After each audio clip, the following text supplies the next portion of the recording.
Aloha, everyone. Thank you so much for coming. We're excited to have everybody here today for our Ask the Experts and for our Walk to Defeat ALS for 2016 kickoff. We're so happy each one of you are here. It's good to see faces I haven't seen in a while. It's good to see the new faces that have joined their group. If you see a face you don't recognize, please go over and introduce yourselves. We are glad that everybody is here. For those of you who've come in, I hope everybody has a name tag and a ticket. We're going to be doing drawings. You need to be present to win the drawings. We have some really fun prizes at the end of the program today. So if you need to, there's a couple of people outside that can help get you registered. So without further ado, we were kind of planning Hawaiian time today. We were hoping to have everybody seated and ready to go at 11 o'clock, and you guys were actually here at like 10:45. We were a little surprised by that.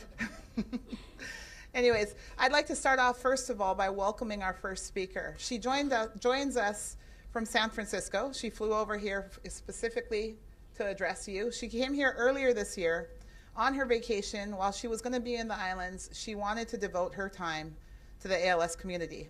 We brought her over and we kept her busy and we filmed a couple of shows. If you haven't seen it, it's on Your ALS Connection on Olelo. You can see it. It's online. And I think it's also on demand if you have Oceanic Cable.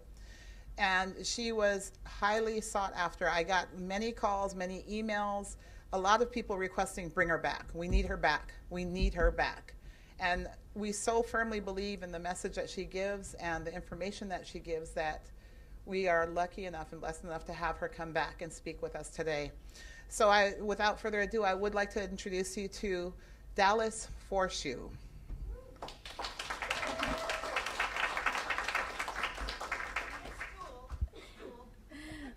Thank you very much. It is absolutely a pleasure to be here and to see all of your faces. I hope to get to know many of you before the day is over.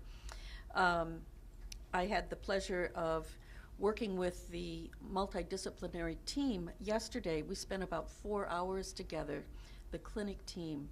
They're a great bunch of people. They're really wonderful. So that was a lot of fun. And I have friends over in Waimea on the Big Island, so yeah, it's good. It's good. So I want to talk about hope, and I want to talk about hope right now. We're always talking about hope for the future, but I've been doing this for 30 years. I've worked at 3 universities, and now I'm at the Forbes Norris ALS Center, which was the first ALS certified center of excellence in the country back in the early 80s. When I was at University of Michigan in the mid-80s, we started an ALS clinic, and we were the 7th in the country at that time. So I feel like I'm kind of coming full circle, coming back to the mother house at the Forbes Norris Clinic. I love what I do, and now I'm specifically working with research, but that doesn't mean I've forgotten any of the clinical care that I've done over the years. So we're always talking about hope for the future. What kind of hope do we have for today? What's happening today that's different than what happened 5 years ago, 10 years ago, 30 years ago? Well, a lot of things. And people are living longer with a higher quality of life today than they did even 5 or 10 years ago. And I'm going to talk about 4 things that have happened that are in your control as a patient or a family member. So I want you to know about these 4 things. Then I'm also going to talk about some research that's going on, and then answer questions and give me the high five when I've got 5 minutes left or so. Okay, good. So see if this works.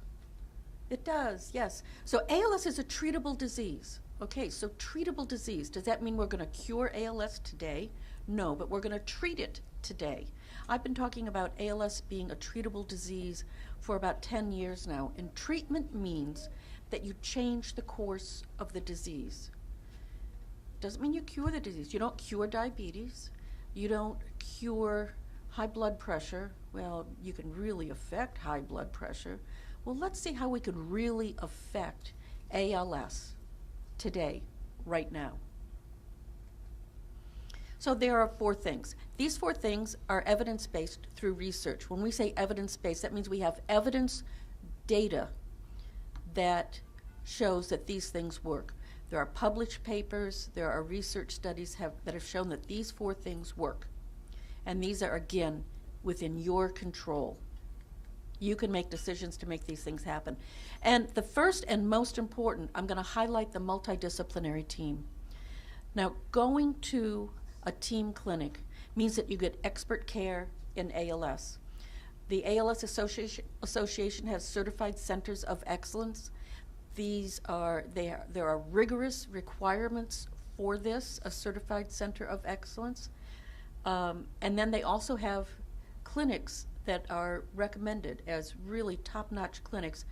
Pretty much what makes a difference between a center of excellence and a clinic that is recognized as a really good clinic for ALS is research, doing clinical trials. So in order to be doing clinical trials at your center, you have to have a critical mass of people, usually, about 60 people that are coming on a regular basis, and you have to have the infrastructure to hire people to be research coordinators and those kinds of things. So that's not really available in Hawaii right now, but I'm going to talk about research anyway, because at our center, we have patients that come from all over the place. I've had one patient from Tokyo to come to research at our center, another from London, England. She went to Massachusetts General Hospital in Boston, and she came to see us, and she liked us best. So she's traveled 5 extra hours each time she came for her monthly visit just to come to our center. We welcome people from a long way away. Proactive care. Well, what does that mean? That means that you have people in clinic who really know what they're doing, and they know what's going to happen to you down the line because they've seen enough, and they know that today you might not need, say, a piece of equipment, or you might not need a piece of advice. But before you come back again for your next 3-month visit, you're going to need that. So they're going to chat with you about that and give you some guidance along that way as you go, so that you're not behind the 8 ball, you're in front of it. So there is unique quality in a multidisciplinary team, absolute unique quality there. You have experts that know ALS inside and out, as well as being experts in their own field. So Dr. Hiroto and his team, I met with them yesterday. Great people. He's the neurologist. There's also a pulmonologist, a dietitian, speech-language pathologist, fancy words for a speech therapist, physical, occupational, and respiratory therapist. One-stop shopping. Now, the visits are long, but you do it once every 3 months or so. Instead of going to a physical therapist this day and next week I'm going to go see the occupational therapist. So they do consultation, evaluation, and consultation. Now, if you need ongoing physical therapy, then they refer out for those ongoing physical therapy appointments. But when you see the team, you see this one-stop shop. It's just fantastic. Number 2, because that was number 1, and that's by far the most important thing, because that encompasses everything in terms of your care. Within that is nutrition. Number 2 in importance of the 4 things that can lengthen life and increase quality of life. And that's nutrition. You want to prevent weight loss. We know through research that if you have a body mass index with a little buffer on it, body mass index is a calculation of height and weight, and you want to have a little buffer. You don't want to be a skinny mini, because a lot of our people lose weight. They lose weight either because they're having difficulty getting the fork to the mouth because of arm weakness, or they've got chewing, swallowing difficulties. So maybe they're not enjoying their meals as much. They stop eating because of fatigue. Or there's some coughing and sputtering that's going on, and that means a little bit's going down the wrong way. Aspiration pneumonia used to be a leading cause of death in ALS. We rarely see that now. Rarely see it. And it's because of good counseling from a speech-language pathologist about food consistency and about swallowing strategies. So this is a good thing. So we suggest that you weigh yourself once a week. If you're losing a little bit of weight, adjust your diet. Get foods that are higher in fat. We know that because, let me see. Yeah, okay, I'll go do that next. So we know that malnutrition and dehydration, and you're at high risk for dehydration in this high temperature area here. I've been drinking water like crazy. I feel like I'm really dehydrated. So malnutrition and dehydration can affect survival time. The dehydration business is new evidence from work that was done in a big national study that was a study of nutrition and of breathing that was done by a couple of really superb investigators. So what can you do about nutrition? High calorie, high fat foods. If you need to eat a plate full of food that's this big, but you can only get down that much for a variety of reasons, fatigue or chewing and swallowing difficulties, you got to make that small plate count for a big plate. And the easiest way to do that is high fat foods. So what are we talking about? Whole milk, creamy dressing, none of that namby-pamby vinaigrette stuff, creamy soups, mayonnaise on everything, sauce on everything. Did I mention cream? Did I mention cream? Nutritional supplements. Boost or Ensure Plus. Plus is important. You get 100 extra calories in that 8 ounces with the Plus kind. Or instant breakfast. You know, it's Coke and Pepsi. Boost, Ensure, that's Coke and Pepsi. People like different ones. Instant breakfast, I did our dietitian and I used to do a little bit of a dog and pony show, and we would go to support groups, and the wine country's near us, right? And I'm in San Francisco. We go up to the wine country all the time. So we made a little wine tasting sheet, color, bouquet, taste, and we had people blind taste test these different nutritional supplements. We had a lot of fun. What usually won was Carnation Instant Breakfast. And if you're going to use Carnation Instant Breakfast, then you want to put 2 packages in your bit of milk, your 8-ounce glass of milk, instead of 1 package. Really boost it up, make it a plus. Never skip a meal. Eat snacks throughout the day. If you can't eat a big plate, then eat 3 squares a day and have a good snack of at least 300 calories in between time. Soft, moist foods are easier for people with difficulty chewing and swallowing. You go to clinic, your dietitian's going to give you all kinds of advice, and your speech-language pathologist. So, non-invasive ventilation, BiPAP. We don't call it BiPAP so much anymore because BiPAP is a brand name, like Kleenex. It's a brand name.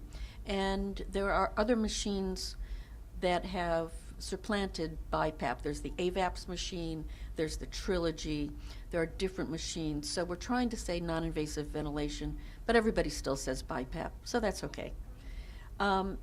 When it's time to use it, and how do you know that it's time? You know it's time by going to clinic and having your breathing checked on a regular basis. It's not just about symptoms.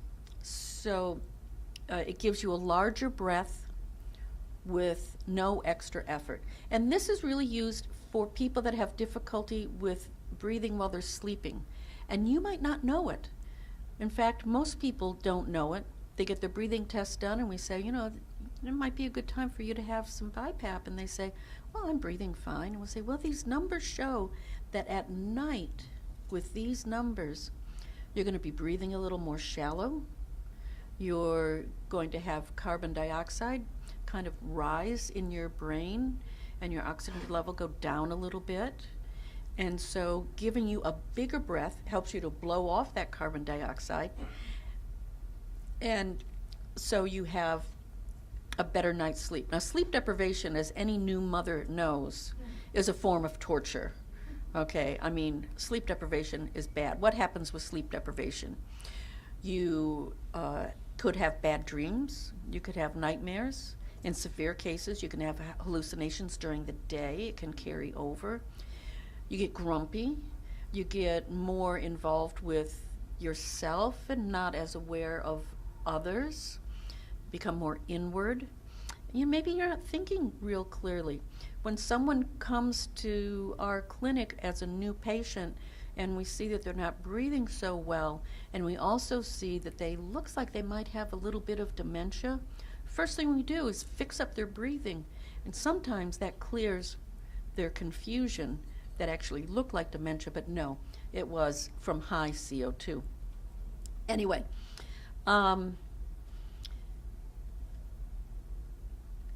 the signs and symptoms that we might see with sleep disordered breathing might be that instead of you have always lain on your back and now you're laying on your side and you don't know exactly why, but you're just more comfortable there. That might be because you're taking a little bit more shallow breath and you're just naturally turning to your side. You're taking more frequent breaths. Most of us breathe somewhere around 10 to 12 times a minute. If you're breathing 18 or 20 times a minute, there's something going on. And the use of the accessory muscles. So those are the accessory muscles of breathing, and they can be someone who's breathing, their shoulders are going up, or the intercostal muscles around your ribs. So those are some of the signs we see, some of the symptoms we see. But the sign is, what does the doctor see?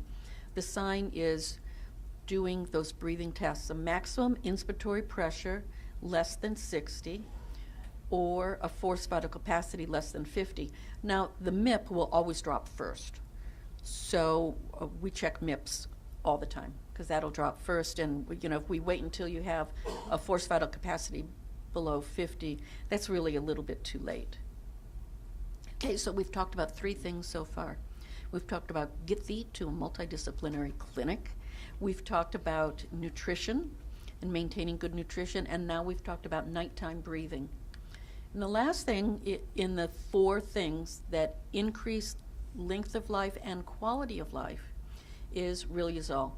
Now, some people say, well, Riluzole, it only gives me 3 extra months. Well, that's not exactly true. In the study that was done for FDA approval back in the 90s, it increased longevity by 10%. The people that were in that study were people who were late in disease. And that's for a variety of reasons, but mostly because there hadn't been an ALS drug study for a long time, and people were on waiting lists to get onto a drug study.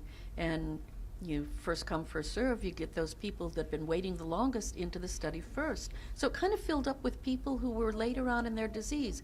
Well, the more nerves that are gone, the fewer there are to protect. And what Riluzole does is protect the existing nerves so they don't get hit by ALS quite as soon as they might. So that's how it prolongs survival. So subsequent studies that looked at the people that were in other drug studies, but they compared the people who were taking Riluzole and the people that weren't taking Riluzole, and how did they do? And they found anywhere, there were five studies that were looked at.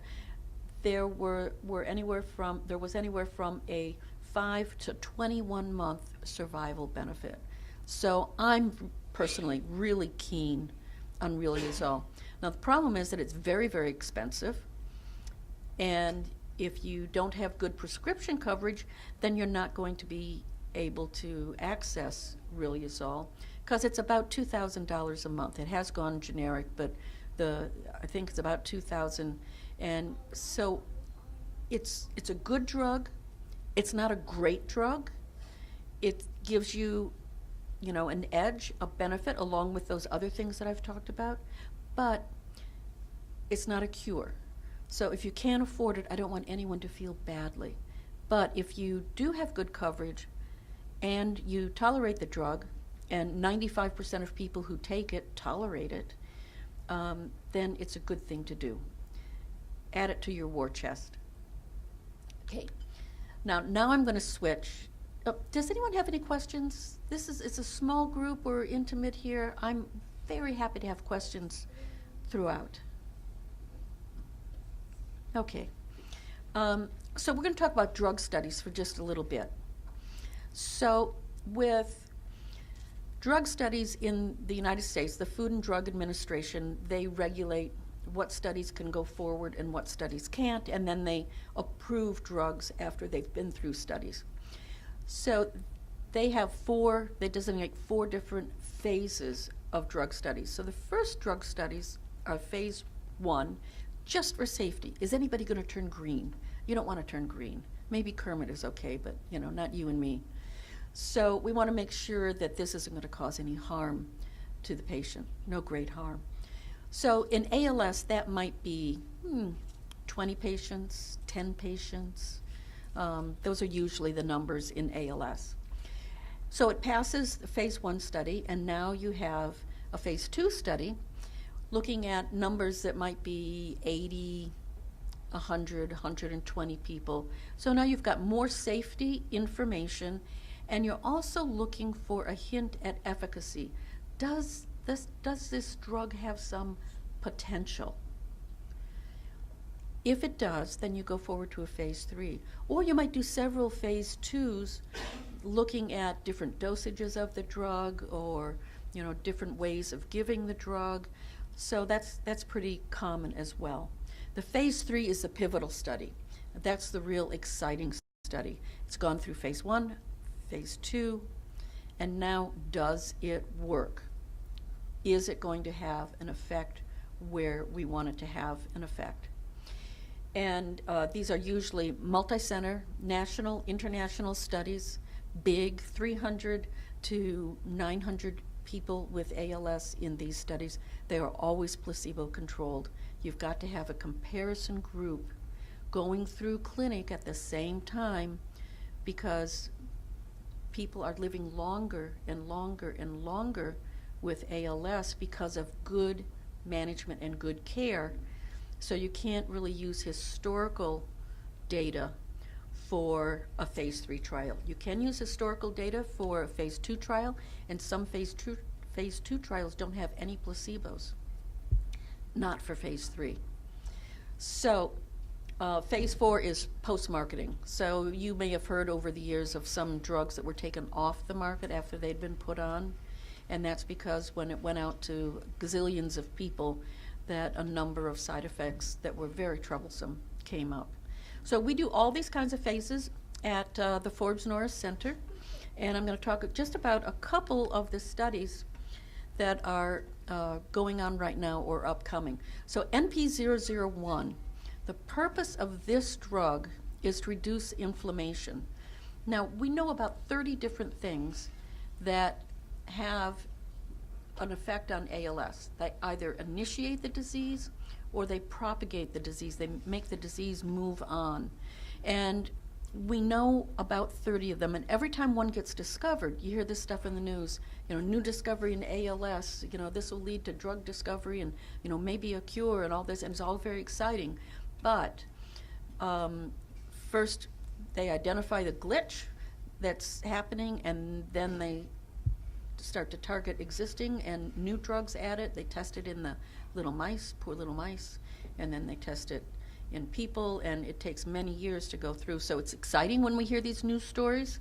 It's really exciting, but at the same time, we have to have patience there. But this one it's a phase 2 study, double-blind, placebo-controlled on a 1-to-1 basis. So 50% of the people get placebo, and 50% of the people are going to get the real drug. At 20 sites, we're one of them, about 120 patients. So it's a small study. It's looking at inflammation. In particular, it's looking at an inflammation that's caused by the immune system not working quite right.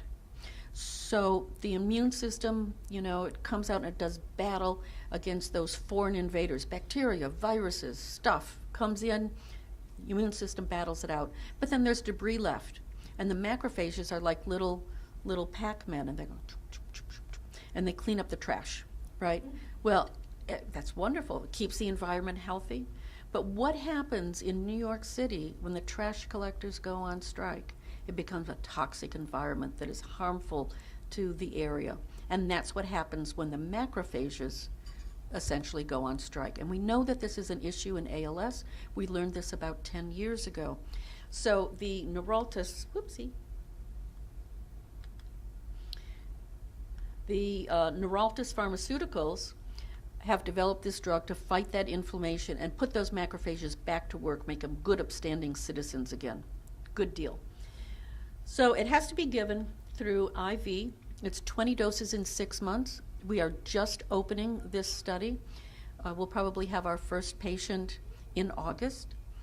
We're just about IRB approved for Institutional Review Board. That's the ethics board that approves at your institution whether or not you can do studies. The 20 doses are given in cycles. So the first cycle is 5 days. Then you go away, come back in a month, and you get 3 more doses in 3 days. You go away, you come back in a month. Go away, come back in a month. So the first cycle is 5 days. All subsequent cycles, the next 5 cycles are 3 days. You have to come to see us because we're the ones trained to do it. And it goes on for about 8 months. There's a screening visit always in studies. If you want to be in a study, you have to be screened to see if you qualify. They look at general good health first, you know, blood tests and EKG, that kind of thing. Make sure your general good health is good, and your breathing is adequate, and you're early in your disease, all of those kinds of things. So there's inclusion and exclusion criteria for these studies. But this is the study I wanted to talk about first. The next study is tirasemtiv. The Cytokinetics company is just finishing this study. They enrolled their last patient. I got an email alert. They enrolled their last patient yesterday. We have about 13 or 14 patients at our center in this study. There are 80 international sites with 600 patients. This is a phase 2. No, it's a phase 3 study. Sorry for the typo. It's a phase 3 study. This is a pivotal trial.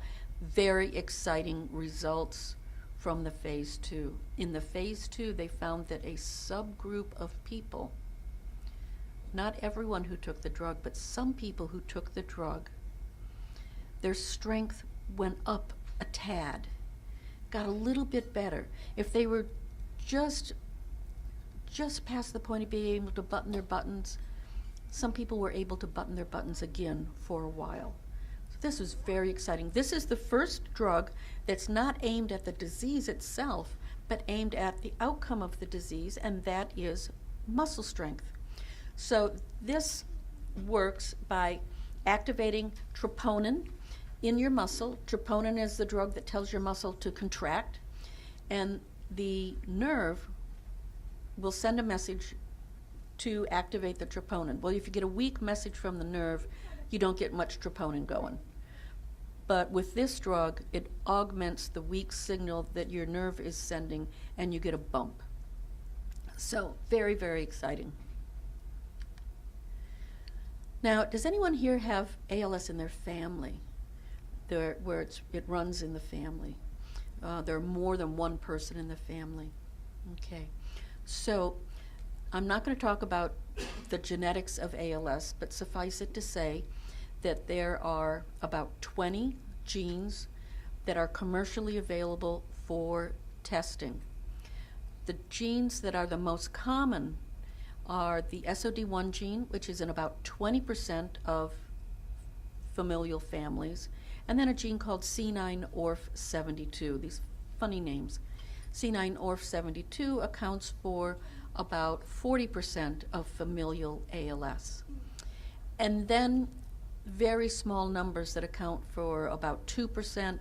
And then the rest of the people, they've got ALS in their family, but the gene hasn't been discovered yet and we can't test it. Now, new genes are being found all the time. And very exciting news, last week while I was on vacation, Fred sent out an email to everybody on his listserv. I got another one from the national office that a new gene has been found for ALS. So this will lead, every time they find a new gene, this leads to the potential of developing a mouse model for that gene. So we've had a mouse model for the SOD1 gene that was discovered in the early 90s. We've had a mouse model for that for a long time. We test drugs on that mouse model. The C9orf72, they're in the midst of developing a mouse model for that. And this new gene, they'll be working on that as well. So that's terrific. But for the SOD1, going even further, they is a company that is Biogen. Biogen is a big pharma company. They do lots and lots of stuff. But they've taken a keen interest in ALS, a really keen interest. And they're doing a lot to support ALS activities around the country, as well as some drug studies. So this SOD1 drug study is for people who have been tested positive for the SOD1 gene. They're going to get an injection into their spine over 1 hour of this special drug. And it's a very early study, a phase 1 just for safety study. And we're going to see if this drug can block the action of the SOD1 gene. Now, we don't exactly know what is going to happen from that. Will it stop the ALS? Will it slow it down? Will it have any effect at all? We don't know. But we're doing this study, and we've got 2 SOD1 patients who are very eager to come into this study. And the only ones for it are people, of course, who have symptoms. It's 5 doses over 31 weeks, and that includes an observation period at the end and an observation period in the beginning. Now, this study is at University of Miami. It's a pre-familial ALS study. So if you've got familial ALS in your family and you're worried, do I have it, do I not have it? Boy, I'd love to have genetic testing, but I can't afford it because it costs a fortune and insurance doesn't cover it. I'm watching myself all the time to see, can I pick up that gallon of milk as easily as I could last week? So people do this when it's running in their family. It is hard to have ALS in your family and not knowing. So this terrific study at University of Miami, it's looking for people that have no symptoms. You're not a patient. And Dr. Benatar will fly you down to University of Miami and put you up. You get a thorough exam looking specifically for ALS. You go down once a year, and you get genetic testing, free genetic testing for all of the known genes with ALS. And you can choose to get the results or not get the results. I think this is a fantastic design of a study for people who are what we sometimes call the worried well. The worried well. It's open right now. And if you have interest in this study, just give me an email, or Kahala can let you know what my email is. So let's talk about stem cells. Let's talk about stem cells. Now, everybody's excited about stem cells, but a word of caution about stem cells. It's not a cure, and the studies are not ready for prime time. Stem cells, extraordinarily complex. So what happens with stem cells can be gathered from lots of different places.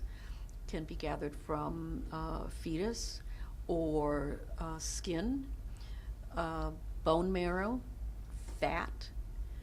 And these cells that are derived from different material will act differently. So we want to learn more about how these stem cells act. But you take the stem cells, and then if you want them to grow up and be nerve cells, you got to take them to school, you got to take them to college, you got to get them a graduate degree to get them to turn into nerve cells, or maybe even more important, the support cells that are in the neighborhood, glial cells, microglial cells, astrocytes. It might be even more important to have those cells generated. So it's very complex, but they make these stem cells, and then they make what they call a line of stem cells. So from those stem cells that they've gathered and taken to graduate school, they will then be able to reproduce them and reproduce them and reproduce them. So this is great. Then the stem cells have to be put in. Where do you put them? In the blood? Do you put them in the spine? Where do you put them? And then they have to go to where they're supposed to go to. They have to migrate to the right place. And then they have to grow and grow into adult cells. Now, this is hard work. So right now,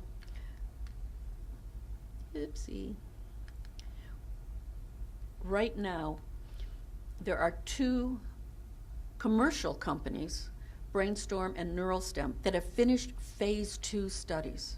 So I just taught you what a phase 2 study is. They finished phase 2 studies. They found that these stem cell lines that they have developed are safe and have some promise for being effective. The studies were small. The studies were not designed to have statistical power in order to give a real answer. So these 2 companies are right now developing phase 3 studies, or maybe they're in the midst of developing further phase 2 studies. I don't know, but those studies are in development. We know that for sure. The Cedars-Sinai is developing a phase 1 study with some very special stem cells that turn into nerve cells, but also into those support cells that we're learning more and more about the importance of these support cells, astrocytes.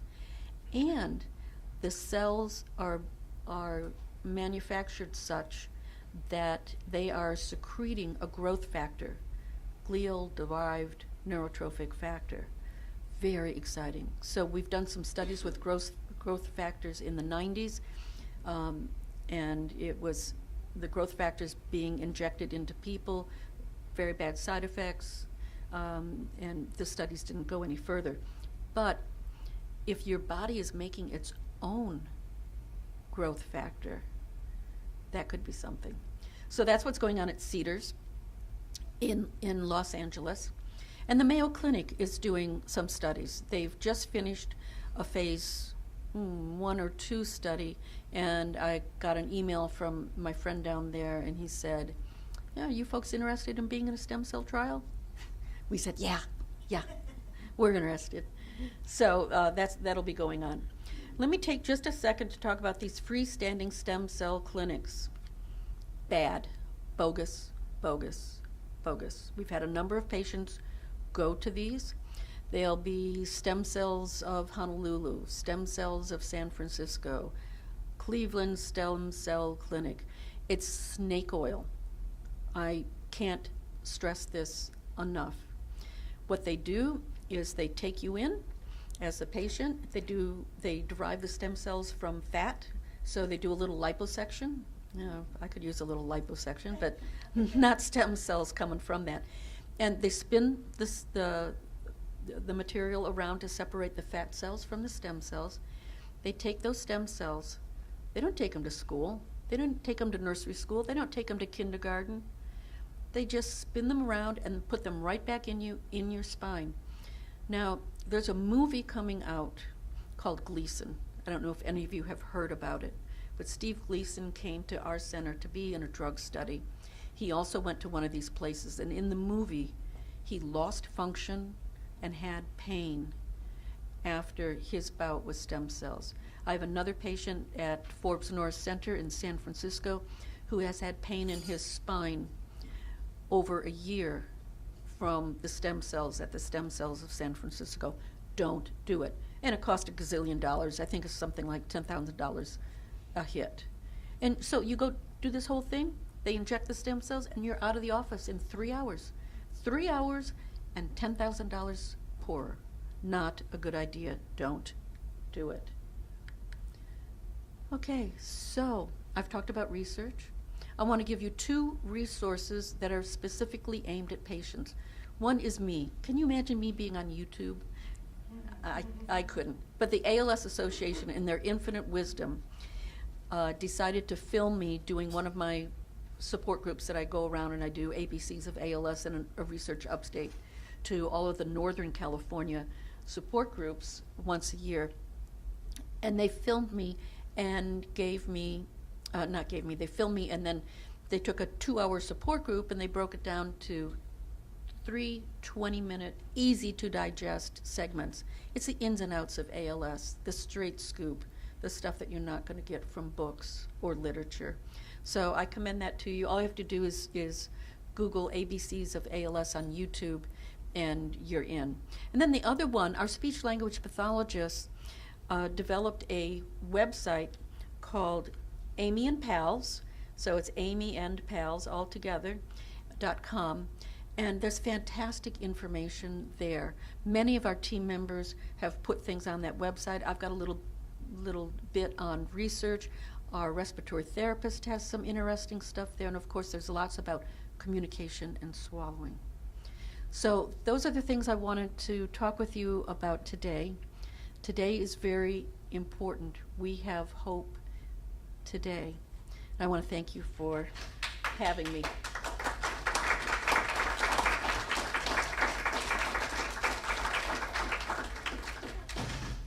Do we have time for questions? Yeah. Does anyone have any question about anything? Yes, sir. Where will the ALS patients in Hawaii be able to avail themselves of the services that the multidisciplinary clinic is working without jeopardizing the relationship with hospice care or that financial support? Okay, so yes, so the gentleman is asking about being able to go to the multidisciplinary clinic and still be in hospice. Is that right? Yes. So it's a relationship between your doctor, who's taking care of your ALS, and the hospice. So there is no reason why you can't come to the clinic being in hospice as long as your doctor is the doctor of record for you in hospice. Now, there'll always be a hospice medical director that looks over the hospice team, because they have a wonderful team, and we highly recommend hospice to everyone with ALS come a time. But if your doctor is the doctor of record, they cannot refuse, the hospice cannot refuse you to come to the team. The hospice is obligated to pay for all of your medical expenses related to your ALS. Now, if you've got diabetes and ALS, they don't pay for any of the diabetes stuff, but they pay for your ALS care. But your doctor on your ALS team has to be the doctor of record with hospice. It's our understanding that whatever services are provided have to be geared toward quality of life rather than rehabilitative type of services. There are no so his understanding is that in hospice, all of the care is for quality of life and not rehabilitative care.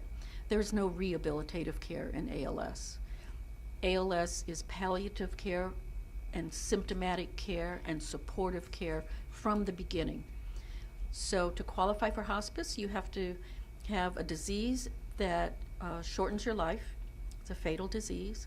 You have to be within the doctor's estimation that you might pass away within the next 6 months. And you don't want to go on artificial life support, which is invasive tracheostomy and ventilation, not BiPAP. Having a feeding tube, having BiPAP are fine within hospice. If you don't beat the doctor's expectation, pass away on time. In the old days, if the doctor was wrong and you lived 6 months and a day, they dropped you. But they can't do that anymore. As long as you are progressing, continuing to worsen over time, the hospice cannot drop you. Now, a lot of hospice agencies, they're not up to date on what's the requirements for ALS, but your team at the multidisciplinary clinic, if they aren't now, they will be, because I talked about that at some length yesterday. Any other questions? Yes.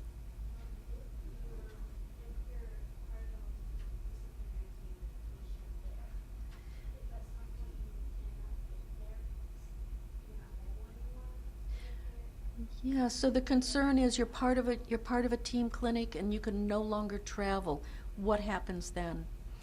Well, at our clinic, what happens is that we handle a lot of things over the phone, and we use, maybe that person's in hospice by that time, and we use the hospice nurse as our eyes and ears, and we partner with the hospice or the home care agency.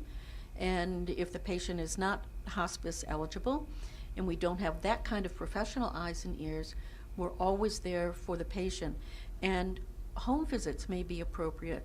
So you've got Taryn, and she can do home visits, be eyes and ears for the doctor and the team. So just because you can't get to the clinic doesn't mean that the clinic can't still support you.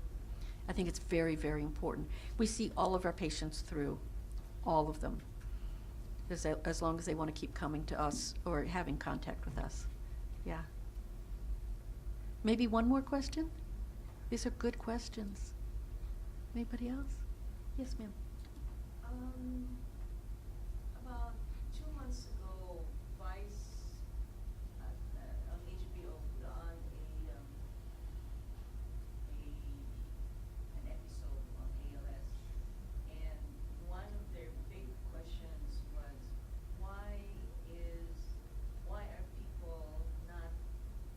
people with ALS are not allowed to take whatever medication. I mean, FDA prevents them from taking Oh.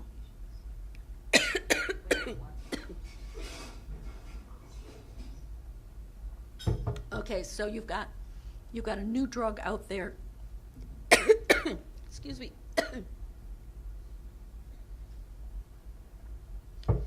You've got a new drug out there. It's in study, and the FDA is saying, no, you can't give that for compassionate use to people with ALS because it hasn't been studied enough. We do get this a lot. Even with existing drugs that are being repurposed for ALS, and we've done a number of studies with nutritional supplements or with prescription drugs, you have to take care, because there are 3 known drugs that we tested for ALS that were prescription drugs that actually increased progression. People died sooner. So the worst was by 25%. The people in the study did 25% worse than the people on placebo.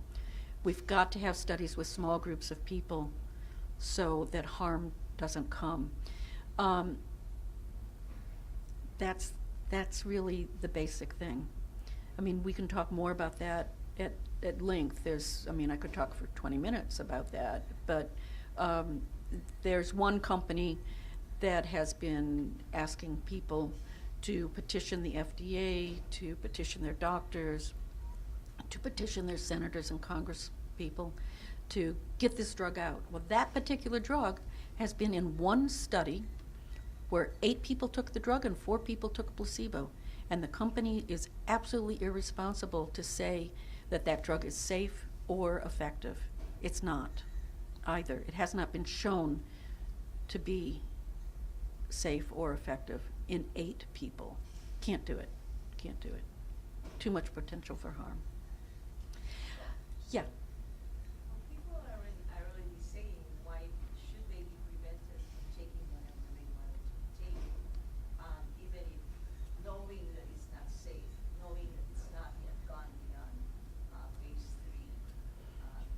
They don't want to wait for phase 3 because they feel that they don't have the time. Yeah, so the question is, people are desperate.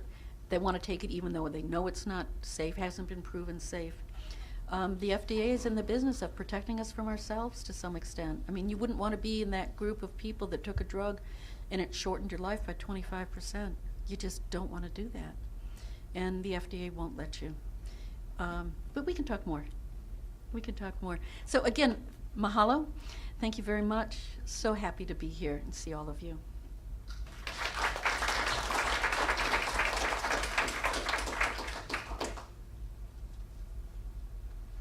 One that comes out and she spends it. So I'd like to introduce you to Pam Jacobson. She is over the care services with the ALS Association Golden West chapter. Do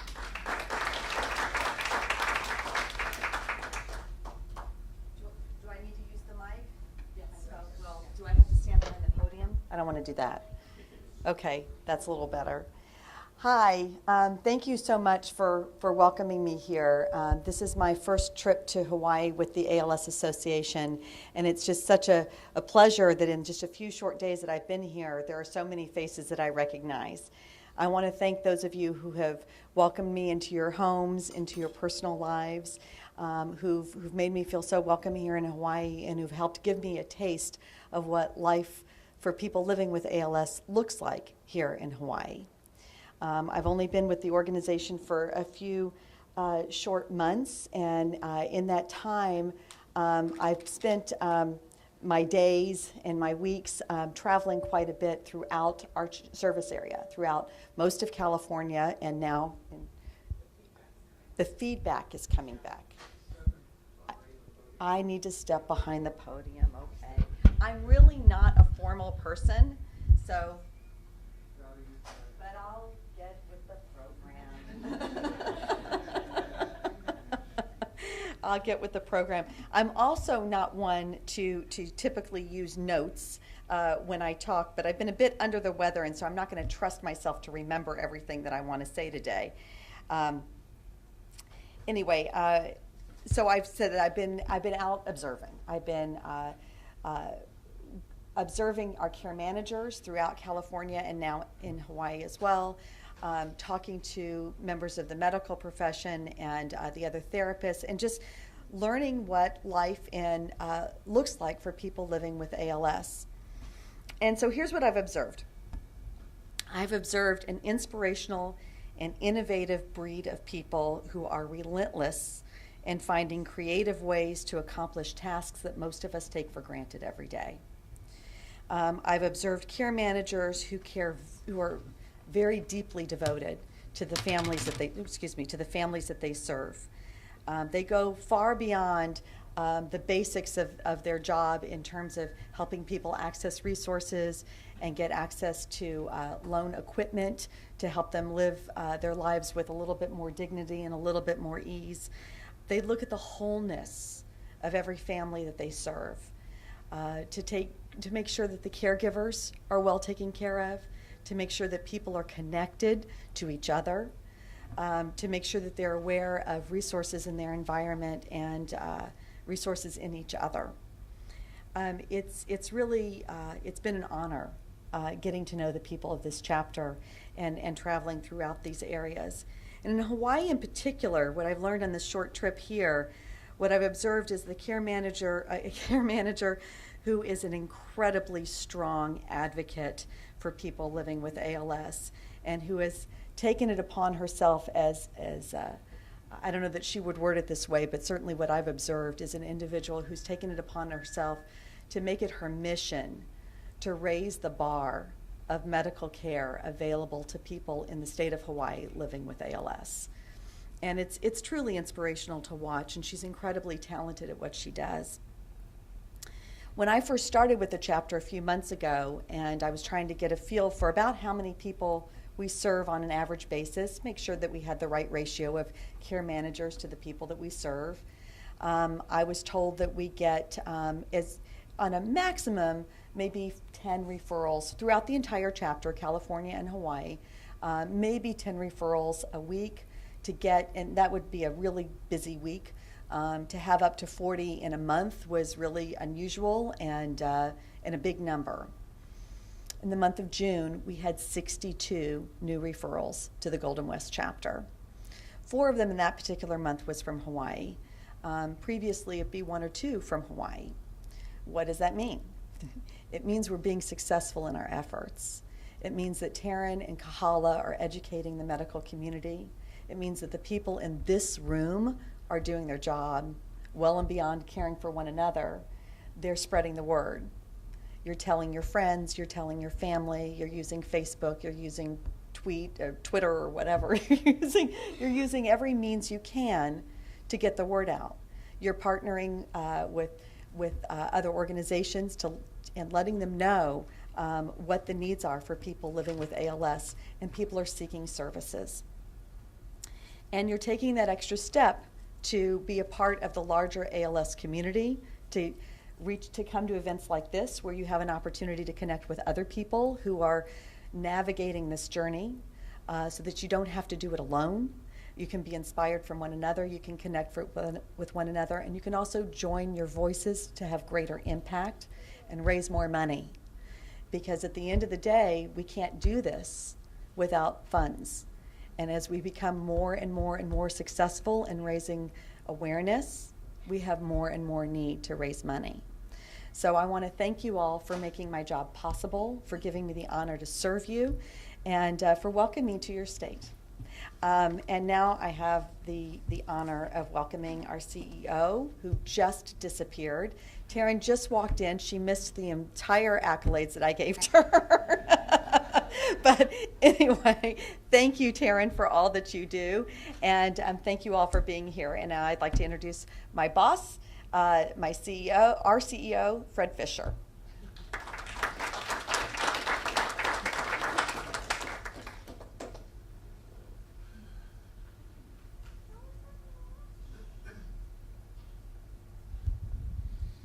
I love podiums, but they're usually too short. So I've got lots of fun stuff to talk about, but I want to go back to what Davina raised, because this is one of the hardest issues to wrestle with, and I really appreciate you bringing up the question. And because we hear a lot from people, I want to take whatever, I have nothing to lose. And that's a sentiment that we hear over and over. It also runs completely contrary to the will to live. And it's really hard to reconcile those two things. And what we find is that all of the services that we're trying to provide, all of the efforts that are going on in the clinics, they're all there to help people thrive, live with ALS.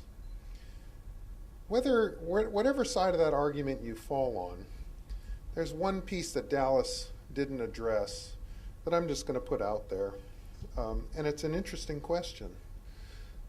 Because Neuraltis, which is another company, and as Dallas described, there's now another clinical trial just starting up of NP001. And Neuraltis has their drug available in Europe for anybody who can afford to buy it. Because in England, I think it's England, Great Britain, some places in Europe, they will allow a company to come in and sell their unapproved drug to anybody who can afford the price they're charging for it, with no evidence that what they're selling you works. And so it goes to this fundamental question of, do we want companies with unproven drugs able to market those drugs to people who can afford to get them, with no evidence that those drugs actually have any value? And the answer in the United States is absolutely not. We don't want people selling products that haven't been proven to work. In fact, in the United States, if you sell a product and make claims that are untrue, there are significant financial consequences to that. And so in the United States, the government has taken the position that it wants to protect citizens who are fearful, who are hopeful, who are desperate, wants to protect citizens from having companies take advantage of that fear, that hope, that urgency by offering to sell them something that they know and no one else knows whether or not it works. And so this issue is really hard to wrestle with. But the fundamental principle that what goes on in the United States is that we don't want people representing facts or hope or possibilities and charging people whatever they want to get access to it, because at that point, those companies are not trading on healthcare, they're trading on desperation. And only for those who can afford it. And so that's something that, as citizens of the United States, if we think that's wrong, if we don't want the government protecting us from exploitation in that way, then we have ways to make that case. But what was represented in that Vice piece was a little unfortunate. I'm actually a fan of Vice, and I was disappointed in the way that they covered that particular aspect of the story, because I don't think they helped us understand what the fundamental complexity is of that issue, which is in some places called compassionate use, in other places called expanded access. We call it selling snake oil.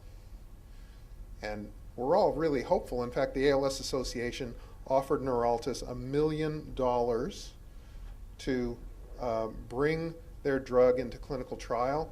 And as part of that, we asked them to create an expanded access program for people who didn't qualify for the trial, but wanted to try the drug anyway. So the ALS Association unequivocally supports expanded access. We urge every company that's running a clinical trial to offer expanded access, because we want people to have access to those experimental treatments. Eyes wide open, no proof that it works, but if you want to try it and you're not otherwise qualified for the trial so that you're not contaminating trial data, then absolutely, we want people to have access to those drugs through an expanded access process. And the ALS Association worked very closely with the FDA to streamline what used to be an arduous process of getting the FDA to approve expanded access for an individual to what is now a very short, easy process between the patient, their doctor, a quick form to the FDA. If the patient wants it, the doctor approves, and it goes to the FDA. In the end, what is really important to understand is that it isn't the government stopping people from getting expanded access. It's the drug companies themselves. Drug companies themselves mostly don't want people to have expanded access because they don't want people who are outside of a very closely, rigorously monitored clinical trial that's designed to prove whether a drug is safe and effective.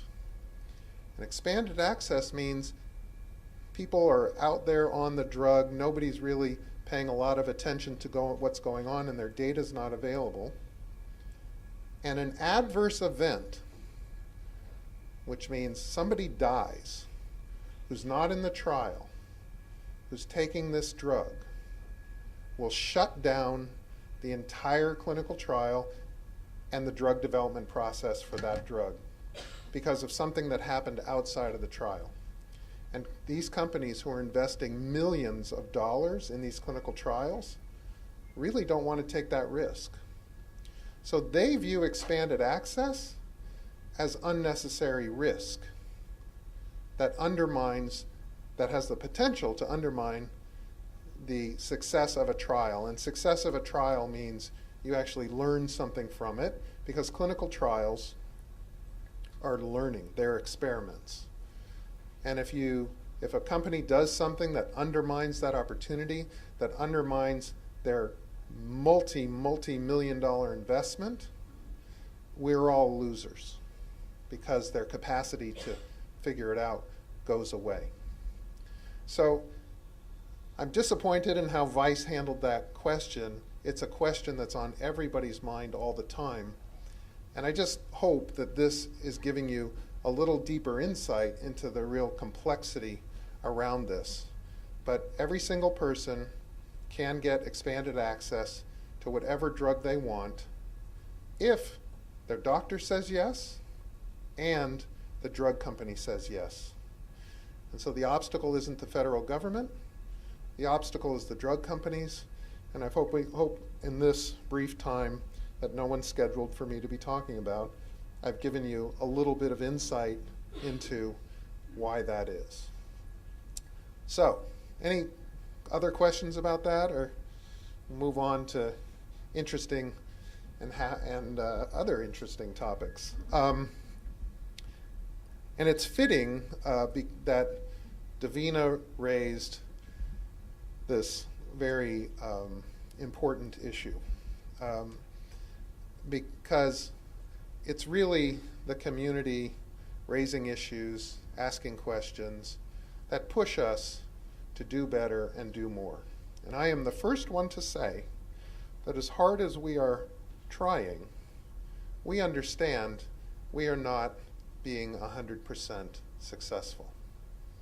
That our intentions are good, but there's way more to do. And and we are not doing it by ourselves. We can't do it by ourselves. And this program, to help give all of you insight and information and access to the incredible expertise that Dallas brings to this community, and that she brought to our new clinic team. Hawaii has its first real, robust, multidisciplinary clinic where you can now get access to all of those professionals under one roof at one time.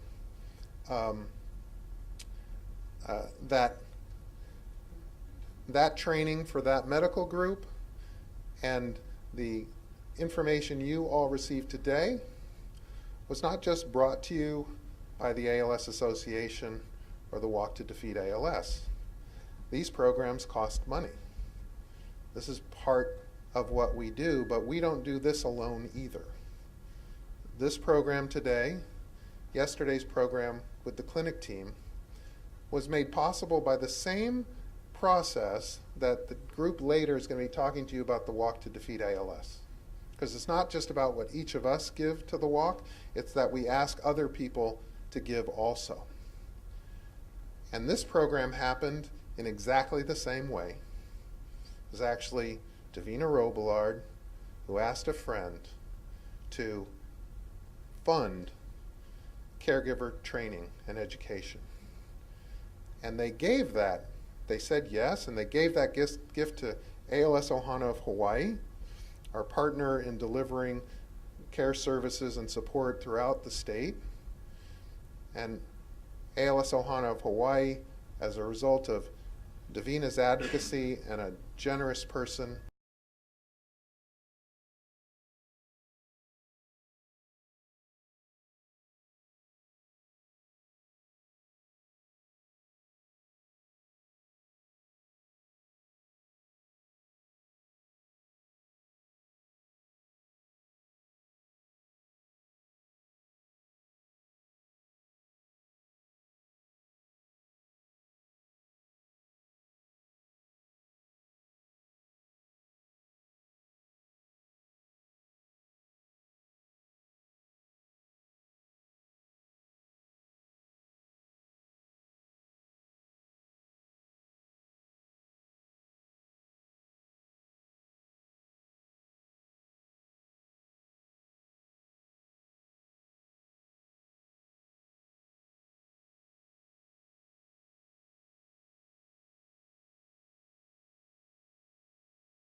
Charlie and Fred.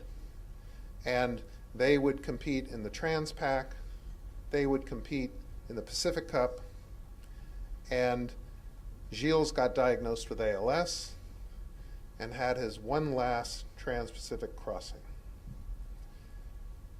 But it didn't end there, because Charlie and Fred wanted to know what they could do. They weren't prepared to just live with the loss. They wanted to carry on in Gilles' spirit. This is what you all do. This is what all of us are doing. Well, the Pacific Cup, some of you may know, every other year, there's a Trans-Pac one year, Pacific Cup the next year. And in 2014, Charlie came to me and said, we want to do something, and I want to use the Pacific Cup to raise awareness and funding for what you're doing in the Golden West chapter to support people with ALS and support the search for a cure. And whenever anybody comes to me and says that, there's only one answer. Great, thank you. What do you need me to do? In Charlie's case, it was pretty much stay out of our way. And we did. And in 2014, they did the Pacific Cup and created Sailing for ALS, a campaign that they created under the umbrella of the Golden West chapter to raise money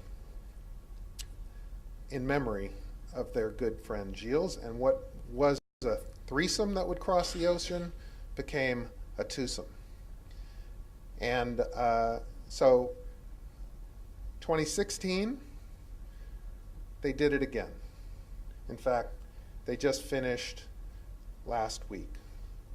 And the timing of this couldn't be better because Charlie is here to share his story and show you some pictures.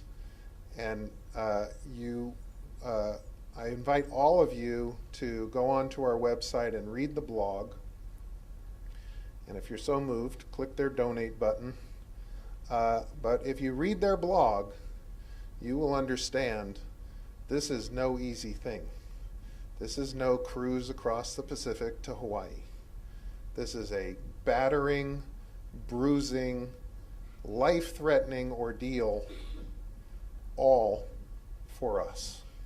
And so with that, I want to welcome to share his story, Charlie Devenue.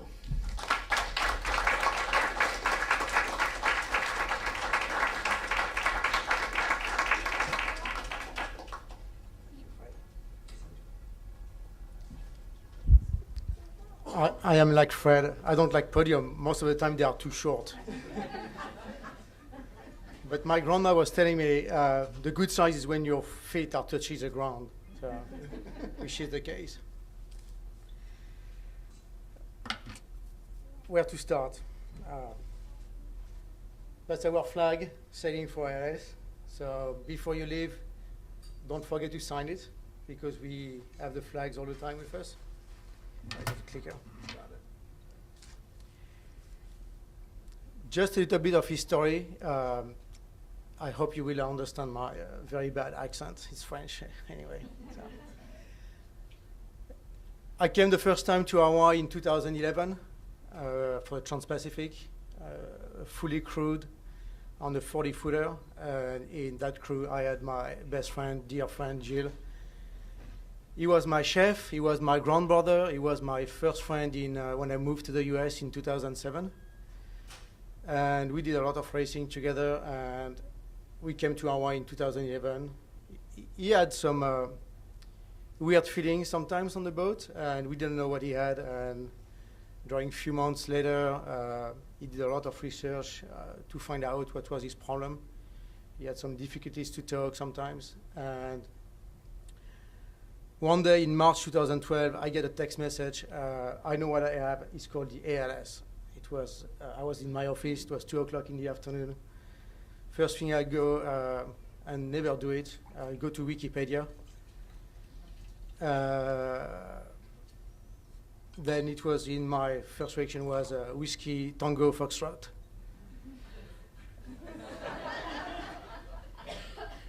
So I called him back, said, well, I think it's time to have a meeting on the boat. So grab a bottle of wine and we just go sailing. And this is I realized where a page of our sailing life was turned, because we knew he would have the fast track. And he sailed away a couple of months later in November when I was crossing the Atlantic at the time. So I was even not there for his funeral. So it took me a long time and to Freddie to swallow the fact that he left us. Like Fred said, we're trying to find a way to keep his memory. Our passion is sailing. Our second passion was wine too. So we decided to go back sailing and find a way to help the cause, because I think everybody must have a cause in his life. And the ALS became my cause because I have lost my best buddy. And it was not a one shot. We started in 2014. We were there this year in 2015. There is a very high chance that next year in 2017, you will see again a sailing for ALS boat on the Transpac this time, coming back next year. It's highly possible. And we had a lot of action with Beneteau, manufacturer in the world, also advertising what we are doing. And we wanted to be to become a motion in our sailing world and organizing regatta. I was with some commodores of yacht club in San Francisco last week in Kaneohe. We are thinking to put together a sailing for ALS race in San Francisco Bay. There is already one in Annapolis, and it will take some time, but that's where my heart is, and I won't give up on that one. So that was a little bit for the past, for the history. Now let's go back to more fun things. So we raced 3 times the Pacific Cup with Freddie, double-handed on our 30-footer.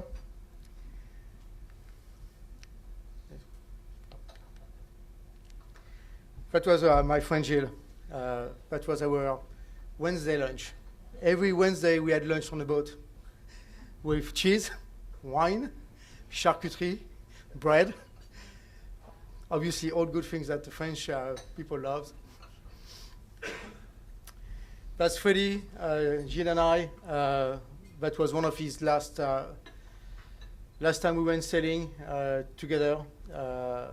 He was starting to be bad, and one day I stopped by his home, pushed him in my car, called Freddie on the way and said, hey, in 45 minutes the boat must be ready.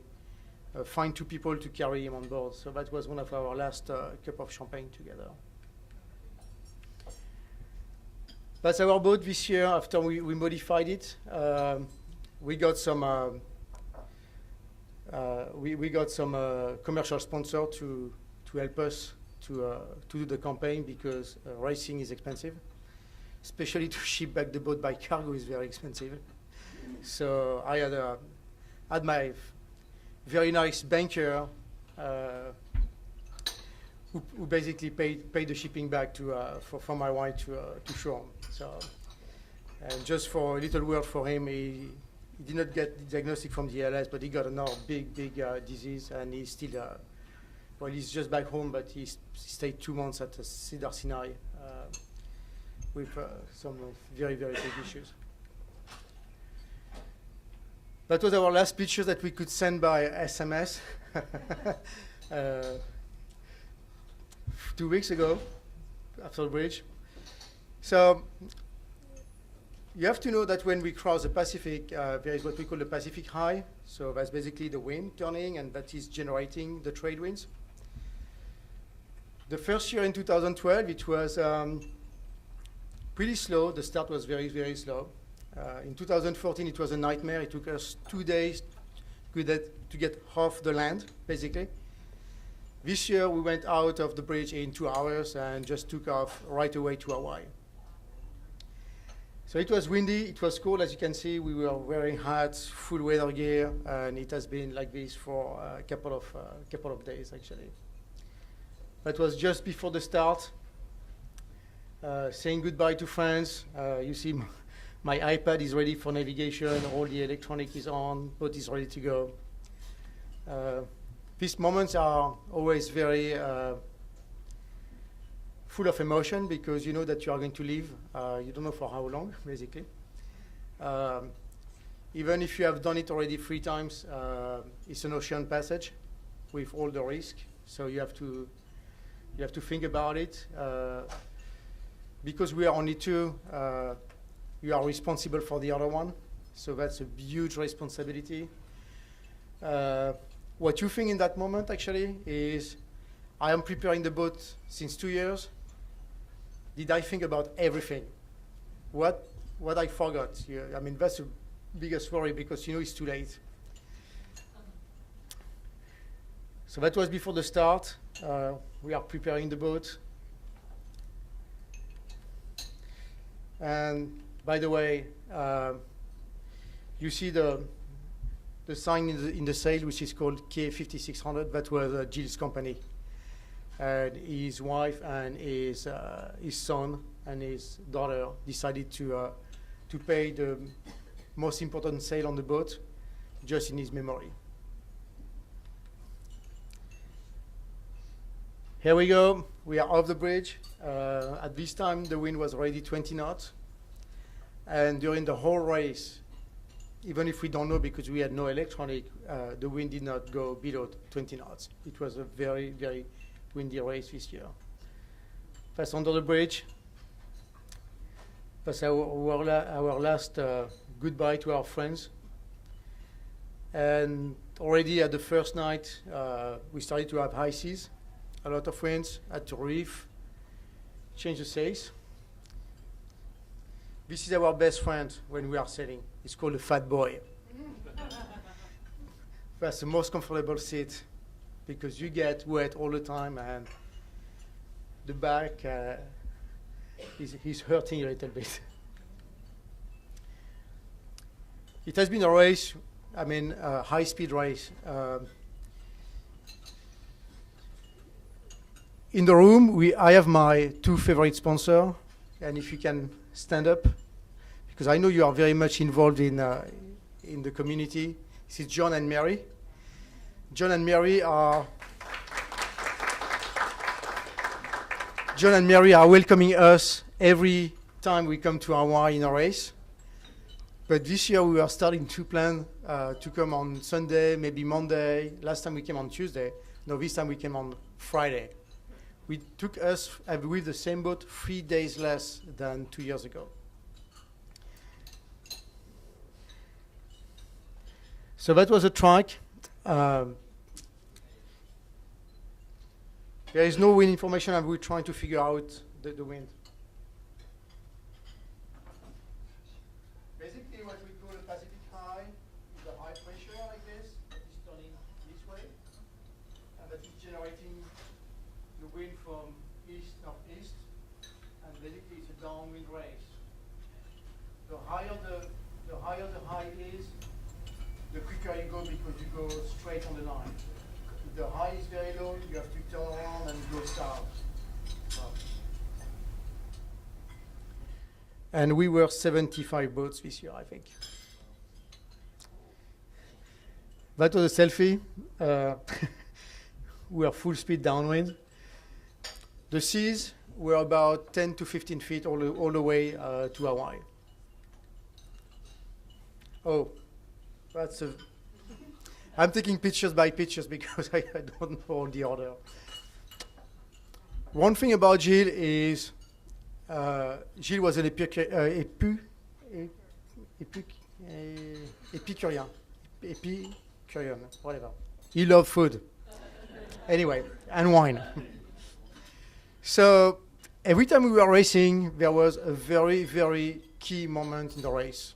In the middle of the race, there was something called the captain's dinner. The captain's dinner is set up in the storm. You must drink Pauillac wine, eat duck confit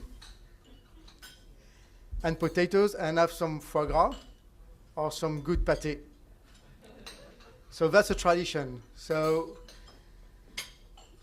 this year was a very, very hard race for us because we had we broke a lot of stuff. We had no autopilot, no electronic.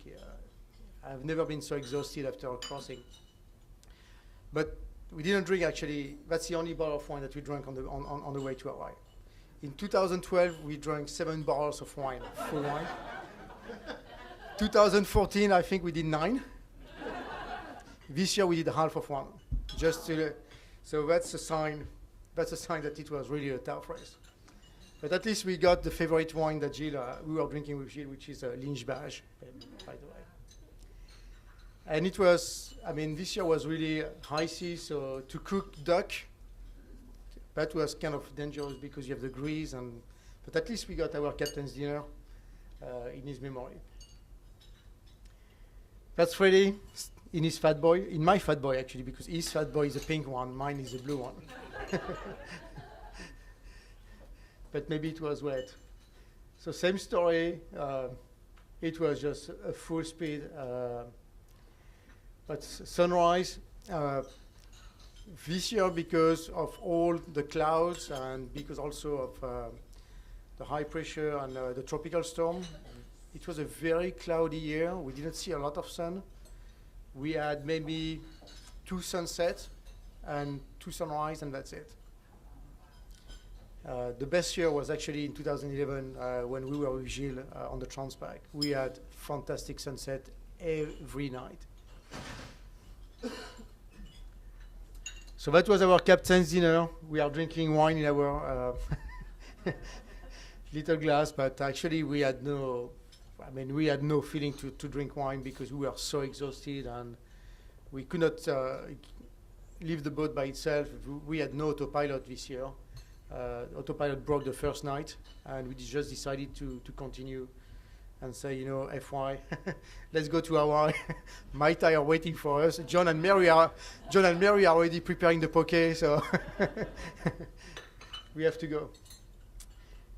That's a part of the day after the lunch because we try to always keep some times together. I'm responsible for making the food, for cooking, and Freddie is responsible for doing the dishes. We were 75 boats on the race.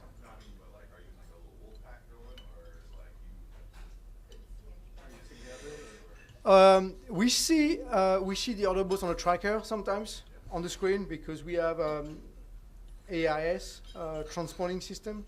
So sometimes we see we have a beep on the computer, say, hey, there's a boat in less than 25 miles. We see also the other boats on our computer because we know their position.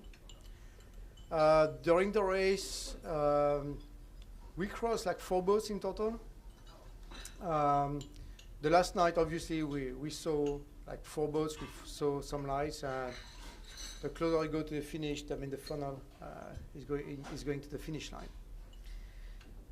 But I think we saw 1 boat right in the middle, and we were on different tack. So it's always, a good story because you take the VHF, and if there is someone on watch, you just talk. Basically, what's funny is that you share your problems. And you talk about food, and you talk about your problems. That's it. Okay, that was our environment for 10 days. This is what we call my kitchen. So behind it, I have a stove, a little stove. This was actually a parmentier, a duck parmentier that I was cooking, string. This was my office for 10 days, doing position, sending pictures for the blog, sending stories.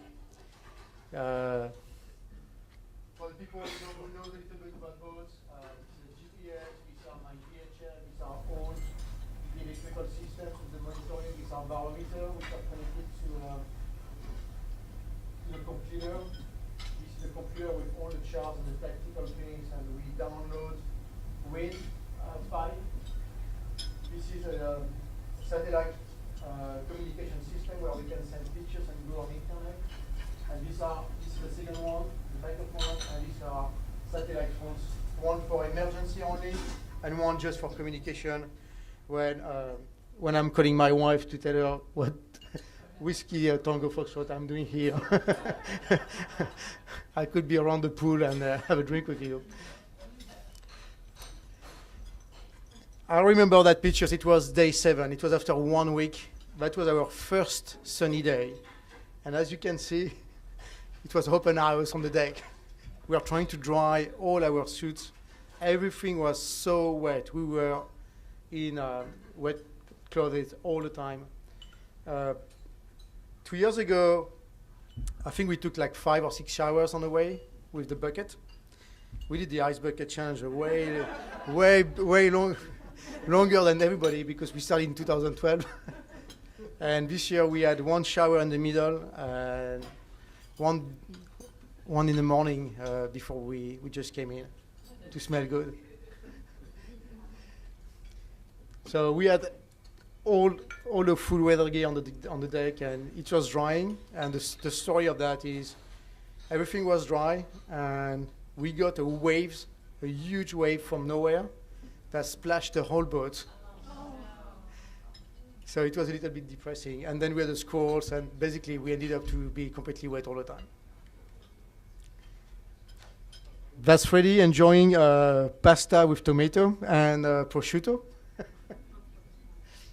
And again, because we had no autopilot, we could not even take a break. I mean, we had to steer and drink and eat. That was my finger that recovered since then, but we had a lot of issues with our sales. And one day I cut my finger pretty badly trying to get the spinnaker down. So Freddie played the nurse, took the big pack and played the nurse. He was pretty proud of his of what he did, but it didn't last for a long time actually. That was one of our bummer. So one day we rounded up pretty hard, and our spinnaker wrapped around the forestay. So we could not put it down. The only solution for me was to climb in the mast. We had no autopilots. I had a self-climber. I was kind of ready to do it, and Freddie said, no way. We just finished our race as it is, so we stayed for 2 days with the spinnaker around the forestay like this. But we could hoist the other kite so to go to the finish line. So that's us. Happy, tired, just thinking about the night in a dry bed, flat. So the story is that during 3 nights, the first night I woke up as usual in the middle of the night, and I was trying to find the exit of my room, and I was trying to find the exit to go on the deck, because that was the only thing. And I don't know what was happening in the house, but I think the ground was moving or something, but I was still at sea. Yep, that's our favorite flag sailing for ALS. So I think there are still some space if you want to sign it, because we'll continue to carry all these flags with us. I think that's all. Thank you.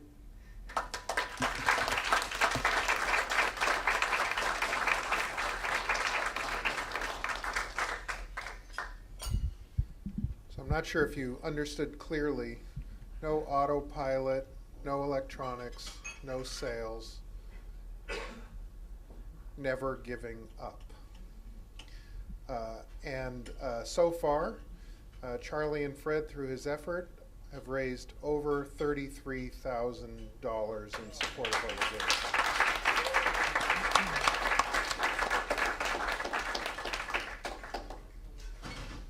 What's next?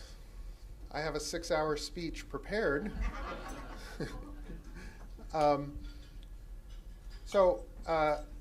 Is it you? Is it Kahala? Is it me? Kahala. Okay. When Nohea Nakahiki told me her story of isolation, of lack of service, lack of resource, that when her husband Bully was diagnosed with ALS and he and she decided to move from California back to Hawaii, where their family are, back to the Big Island. After his diagnosis, Bully, before they moved to California, he was an HPD officer, and then he was diagnosed in California, went to one of our terrific clinics there, was connected to one of our terrific care managers there. But when he was diagnosed, they decided the best thing to do would be to move home to be with family, which meant moving back here. If Nohea were here, she would tell you with tears in her eyes that that was the worst decision they ever made. Because what she didn't realize at the time, that while moving closer to family meant cutting themselves off from all of the resources and support that they had come to depend on. And she was telling me her story, actually, at the Walk to Defeat ALS in Monterey, California. It was the first time I'd met her. And I asked her at that time, do you think people in Hawaii would like to have access to the services and support that you had in California? And she said yes. And that was really the beginning of the journey, because my next question was, will you help us? And she said yes. And that started the opportunity to engage families in building the kind of support system that people with ALS need, and having it in Hawaii rather than in California for those who were able and those who could afford to make the trip. And I talked to Nohea and said, well, you know, we're going to need to raise some money, that this effort is expensive. It's not in our budget. Maybe we should do a walk so that we could raise the money to start investing in care services in Hawaii. She said yes. Long story short, the first Walk to Defeat ALS in Hawaii raised $85,000, which is amazing. And we took all of that $85,000 and began investing it in building care services. And our board had committed that all the money that we raise in Hawaii is going to stay in Hawaii. It's going to support our efforts in Hawaii. The money's not going to end up in the mainland somewhere providing help and support to people somewhere in the mainland. That everything that we raise here is going to be spent here. And now we've gone from not having a care manager, traveling to all the islands, visiting with people with ALS, to having a full-time care manager, traveling to all the islands, visiting with ALS. Hopefully everybody here knows Taryn Davis. Taryn's amazing. Taryn, I actually met for the first time at the first Walk to Defeat ALS because she helped Nohea and Bully live with ALS on her own, not connected to any ALS organization. And so when we raised the money, the question was who would be the best person to hire. And fortunately, Taryn said yes. And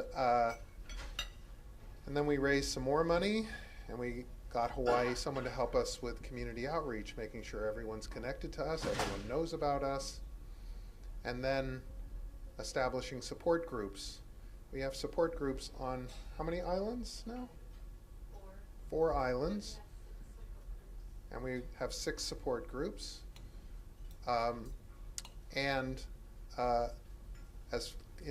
As a way of completing the continuity of care that we try to establish, where what's going on in your homes is directly connected to your visits with your clinic team, that our care manager is part of that clinic team, well, we needed to establish a multidisciplinary clinic. I think the grand opening was this February, and they've had 6 clinics since then, and the team got a terrific training yesterday by Dallas in terms of the most effective way to execute that clinic model. So now, as a result of 2 short walks and some other fundraising activity, we have 2 full-time staff in Hawaii, we have a full multidisciplinary clinic in Hawaii, we have support groups in Hawaii, we have loans of equipment in Hawaii. We've come a good way because of your support of the Walk to Defeat ALS. But with all of the good that we're doing, I'm the first to admit we're not doing enough. And there's an interesting irony. I think we've served over 200 families with ALS so far since we started this effort a couple of years ago. Now, Dallas talked about Riluzole. There's only one way to live longer and better with ALS than Riluzole. It's robust multidisciplinary care. It's why we are committed to this model of care. It's why I've been talking to groups in Hawaii for the last 2 years or so of bringing this model of care to Hawaii, because it helps people live 3 to 4 times longer than that one FDA-approved drug. And Hawaii now has that model because, not because of us, we had a little to do with it, but mostly because of all of you, and all the people who came before you, joining the effort to raise the money that we are spending here through the Walk to Defeat ALS. And so I'm here, number one, to say thank you so much for being part of this effort and for joining this effort. And if you agree that there's more care to provide, there's more research to do. In fact, we're beginning actually to develop a relationship with Justin Ichida, a PhD who spoke at last year's Walk Kickoff.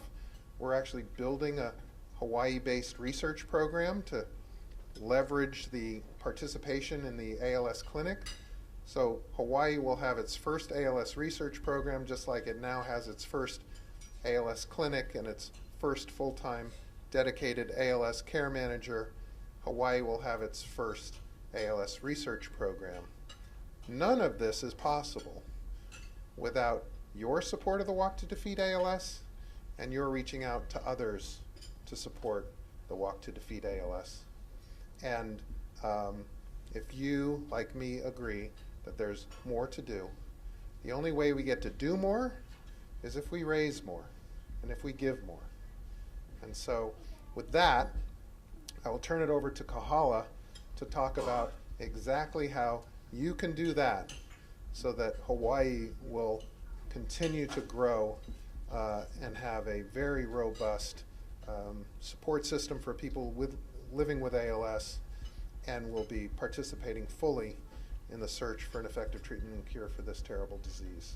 Thank you so much. Kahala. Thank you. I know we're running a little over time, just a little, but we have prizes that we are giving out and drawings that we're giving out, so I hope we can keep your attention, and I hope you guys will stay. Let me just get started. First of all, I plugged in. Charlie, will you show her how to use this?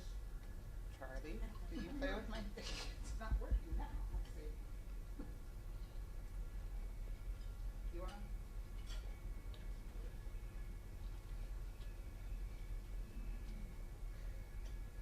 It worked for Charlie. Why didn't it work for me? There, better? All right, if you want to advance it. First of all, how many people here have this is your first time hearing about the walk? the Hawaii Walk to Defeat ALS by a raise of hands? How many people walked last year? Keep your hands up. How many people walked the year before? And the first year? Wonderful, wonderful. The reason I'm asking is we'd like to see everybody sign up for the Walk to Defeat ALS, the Hawaii Walk to Defeat ALS. As you noticed earlier, we had pictures coming up. And it was a little distracting for all of you. And I even made a comment to Pam. I said, you know, maybe I should go turn it off. But sorry, that's my happy place. I put those up on my computer, and I'm actually always looking at them. And it keeps me motivated on why I do what I do. There's a couple of things coming up. One, in regards to the people that haven't signed up. We'd like to see you signed up today, and we have incentives. Incentives in the form of Starbucks cards. So I would suggest those little papers as I'm talking. There's little papers on your table. Go ahead, if you aren't signed up, go ahead, fill those out, give them back to me, and you will be getting a Starbucks card today. All right? Go ahead. Maybe that's why it's not moving forward. Is it not going? Just try the bottom.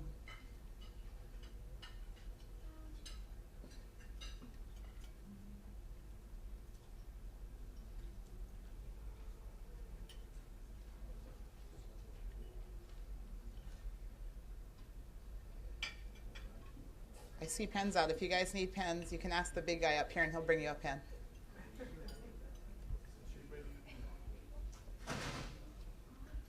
There we go. I don't know either. Technical difficulties, sorry.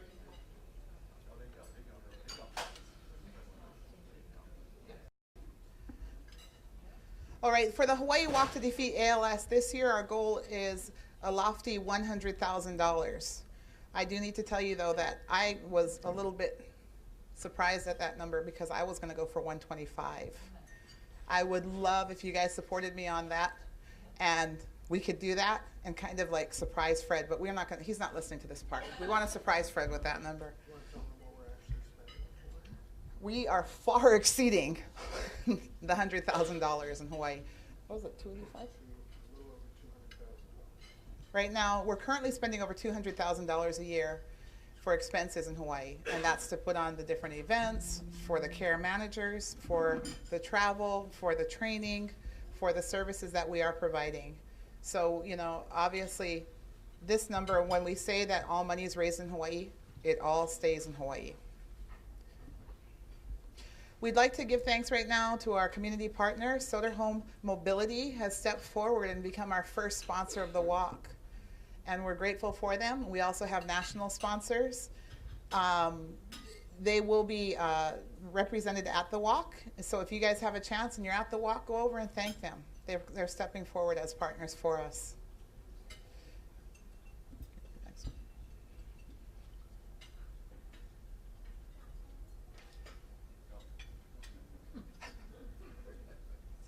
This year, we're excited to introduce the medical hero, or our champion of care. We are honoring there will be three different honors going out this year. The first one is going out for our medical hero, our clinic director, Dr. Brandon Hirota. He's unable to be with us today because he has a baby on the way any day now. So he's unable to come. So we've asked one of our clinic team members to come and talk about their participation and what that means.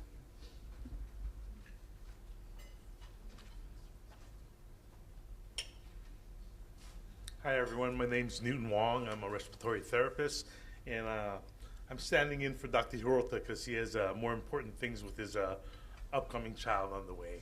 And I told him, you better be with your wife and soon-to-be mother, because we can make it here without him. All right. So first of all, I want to let you know that the team members are Dr. Brandon Hirota, and recently we've had Dr. Ronson Sato join us as our pulmonologist. We have Lori Ho, our speech pathologist, Art Lum, our PT, Nicole Satos, our occupational therapist, and most importantly, our care manager, Taryn Davis over there.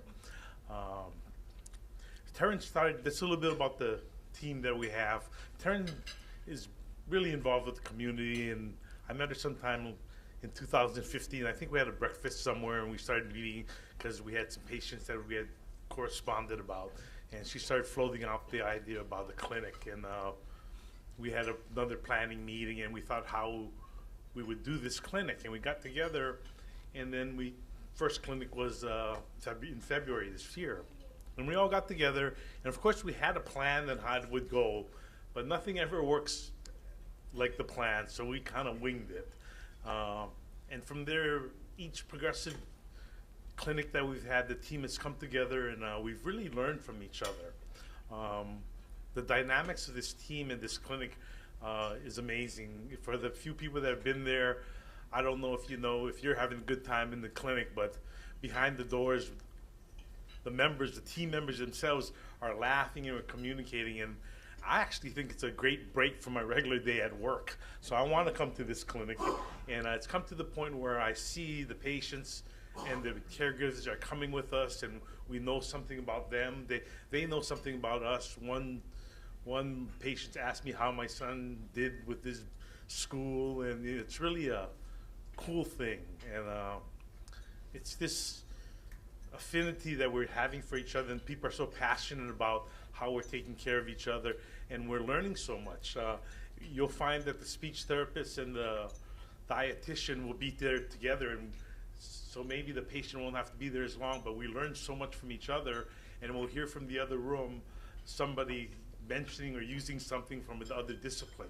So we're just so enthusiastic about being there, and I want to thank the patients for coming and encourage you to keep coming, because when we see you and we talk to you, we feel good about that too. The other thing is, I want to thank Dallas really quickly. We did spend some time with her yesterday, and we didn't fall asleep, and we were attentive, and I hope we learned more than you thought we'd learned. But the big thing I want to take back after we spent 4.5 hours with her is we sat back and we're hearing how she's doing it on the mainland, and the big United States and everything. We're here in Hawaii, and maybe Taryn had experienced some clinics before, but we were just people that were pulled together by Taryn. But at the end, when we heard what they're doing, we kind of looked at each other and saying, hey, we're doing that. It's not exactly the same, but we're doing the same stuff. So for the patients, the families out there, we may be new at this, but we got our act together. We're not that bad. So, and we're pretty proud of that, actually, And we're just happy to be there. And for the questions, if you can't make it to the clinic, it really is. Taryn is fabulous. She's out there in the field. She's on different islands.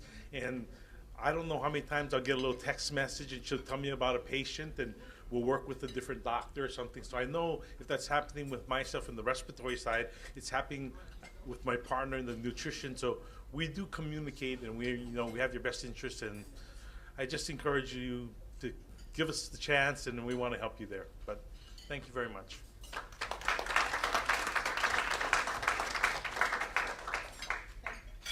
Thank you, Newton, for coming out. This is how our team is. When we found out that Dr. Hirota wasn't able to come, I put out one call, and it wasn't even, what do you need, Kahala? It was yes. I mean, it was such a quick response from them, and that's the kind of team that we have that steps forward and steps up to the plate, and we're grateful for that. I'm a little remiss. I actually skipped over some information. I did thank Soderholm Mobility, our national sponsors, but there's 2 other groups of individuals who give their time and resources, not just during the walk season, but year-round, and there are board members and our advisory trustees. We'd like to acknowledge Jan Meduski as a board member here. He's done so much for us in regards to helping bring services to Hawaii, helping us open doors, and breaking ground with the forward momentum that we're going. And if you guys don't know, Taryn and I feel like we're going at warp speed, and a lot of times we're hanging on to each other, just trying to make sure we make it through and we're not missing things. Our advisory trustees in the state of Hawaii right now are Lucy Wiedemeyer, who is with us. I saw her, she stepped out, but Lucy Wiedemeyer. We also have Nohea Nakahiki, who Fred spoke of, an absolute sweetheart. We have Joanne Cookie Fujio. She is off island and actually out of the country at the moment, but she wanted to be here today. We have Karen Fujii, and for those of you who know him, Jeff Conway. Each one of our advisory trustees, as I mentioned, like our clinic team, whenever we ask them for something, they are so willing to step forward and to help us in any way that we ask. We also would like to acknowledge our committee. We are still very new. The committee for the Walk to Defeat ALS. With us today, we have Nicole Borst. She's on our committee. From Soderholm Mobility, we have Norman Berg, and he at the last minute had to fly off island, but he will be on our committee as well as Jen Bryan from the Big Island in Kauai. She travels back and forth, and we're going to try and get her to land here at some points. Nohea Nakahiki and Lucy Wiedemeyer are also on the committee. But we do want to say it's not too late to join. If you want to join us as a committee member, please step forward. Just let me know, and I will be happy to add you on.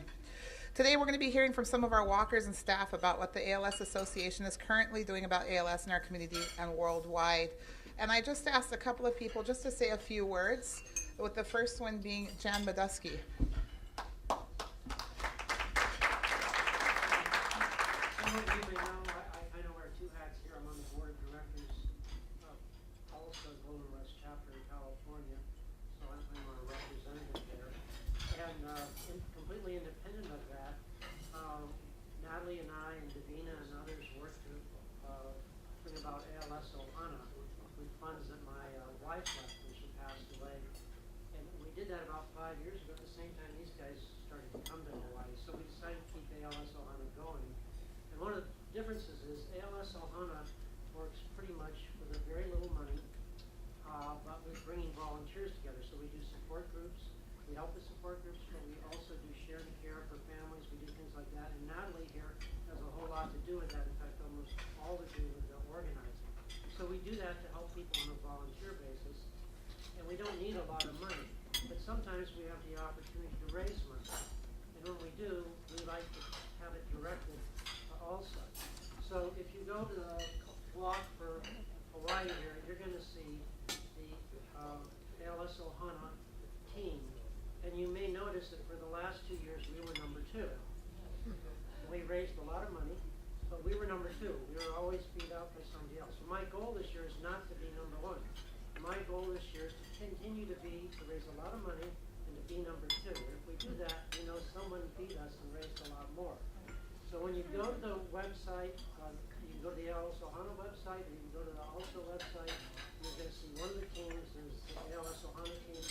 We invite you to join that team. And the money that we raised last few years, and the money that we've raised so far, to a great extent, is due to our help from these guys sitting back here, and in particular Cindy. So I would like to thank you from the bottom of my heart for all that you do to raise money on behalf of ALS Ohana, so we can give that to also. So thank you. Thank you, Jen. We also have another special walker that I wanted to acknowledge this afternoon. And she is probably done a lot more walks than we can imagine. They're going to have her, what did we say, her 9th walk this year? And she's probably one of our youngest walkers. Brooklyn Mack.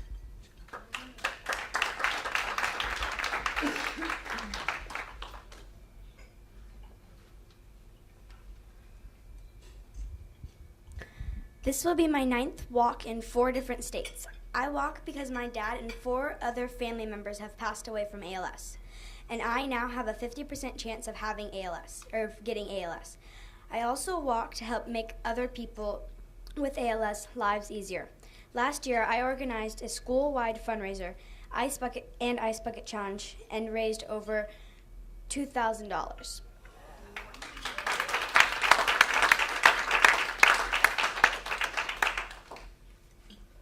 Thank you, Brooklyn.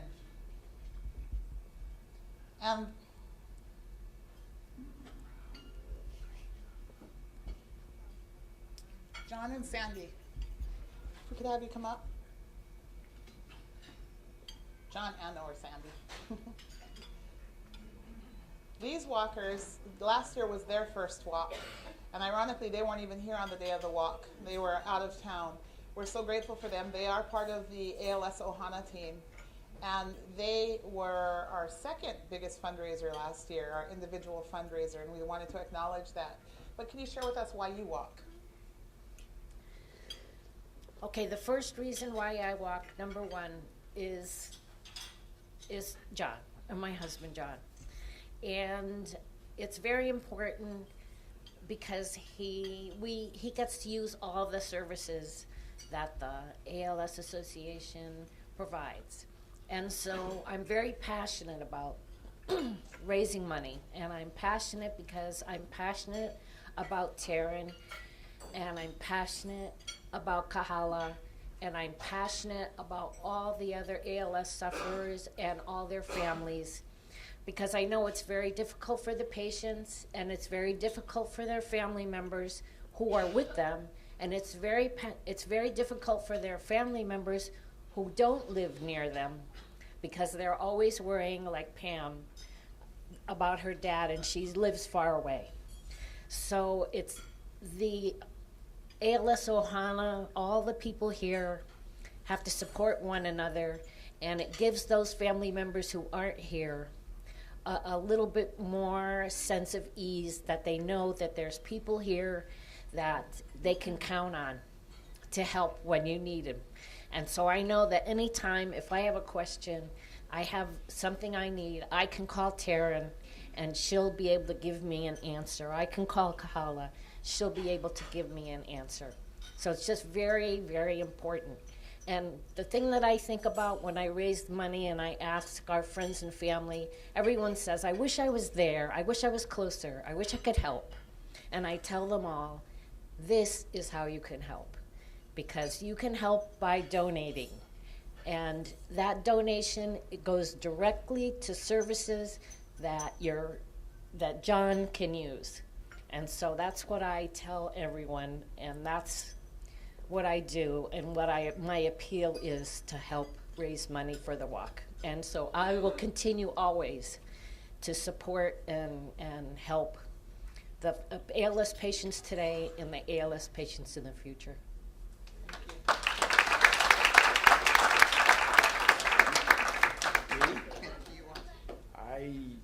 Wow.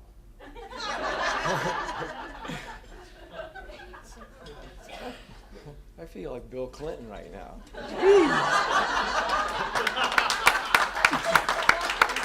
Wow. Hey, I'm tearing up from that. There's nothing more I can say except just thank you, thank you, thank you. And stop crying, Taryn. Thank you.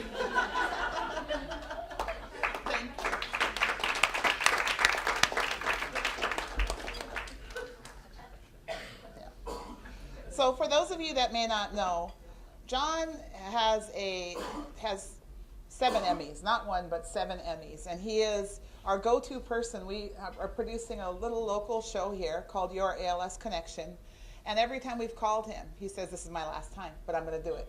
And every time he comes with a smile, and he's just so willing to put everything in place. And Taryn and I tend to be a little bit all over the place sometimes. John reins us in and helps us produce a fantastic show. Sandy comes there, and she is now a stage manager, and she's keeping us on track, and we have a great time with each other and producing the show. And each show is getting a little bit better. We've done different topics. We've had different people on. If you guys have something that you'd like covered, just let me know, and we'll make that happen. And we've had Dallas flew from the airport. We took her straight in and filmed 2 shows with her. And John and Sandy were fortunate enough. We all got to go out and have lunch, and they got to have some little one-on-one time with her, so that was great. But when we've called on them for anything, John and Sandy have been there. I do have to say, though, Sandy, you are putting pressure on this table over here.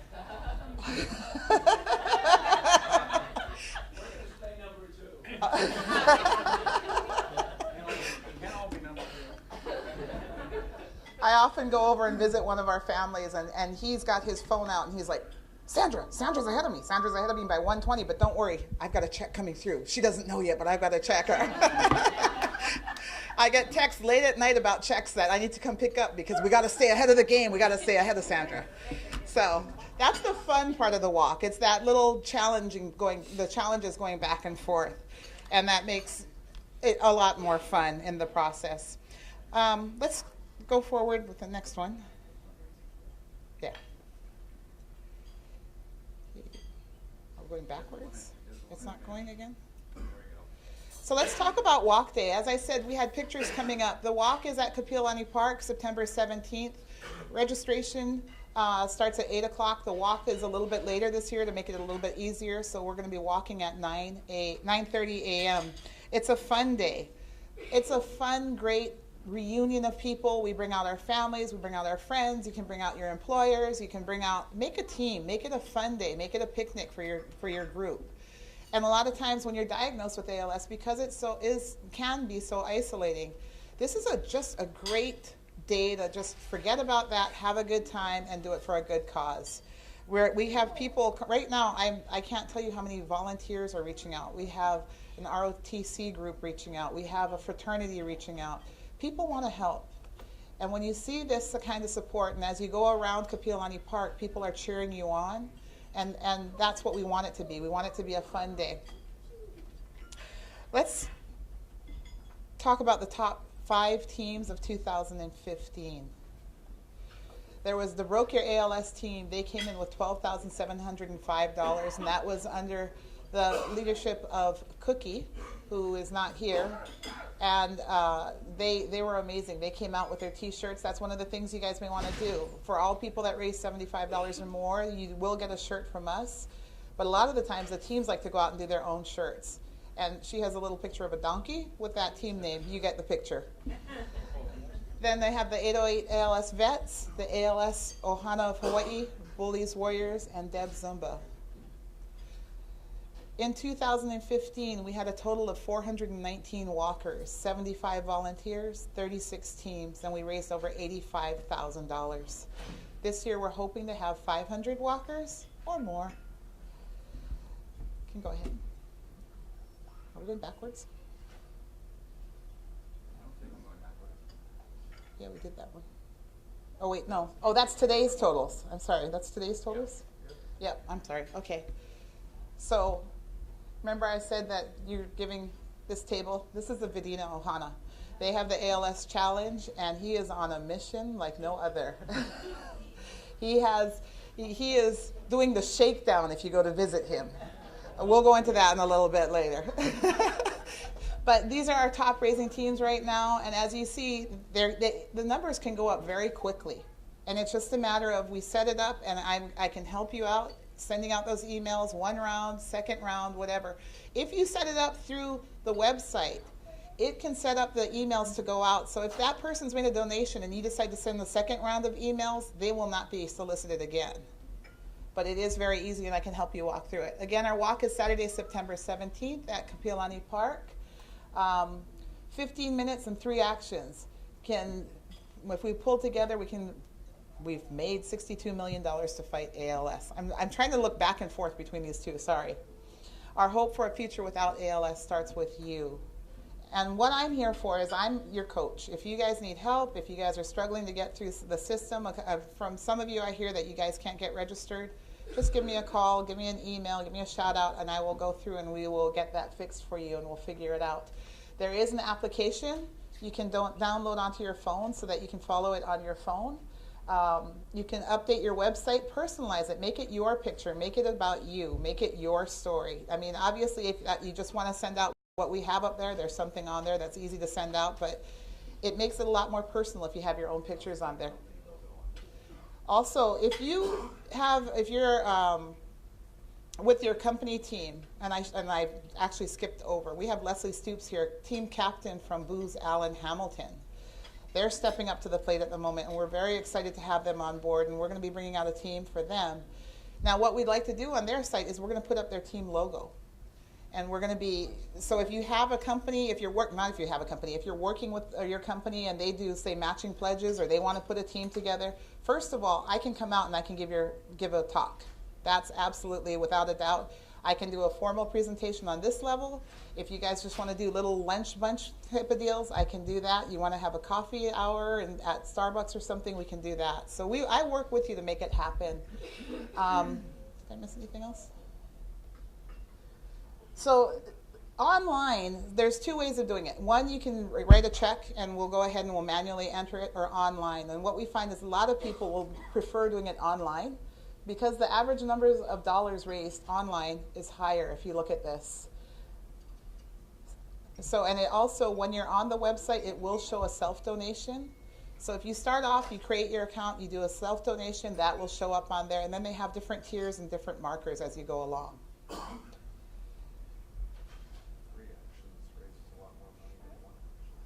3 actions raises a lot more money than one.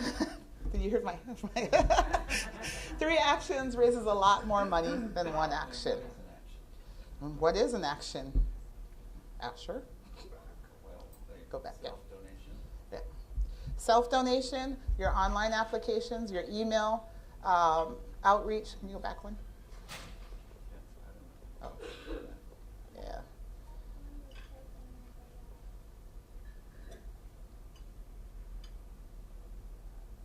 We're going to bring them back up again.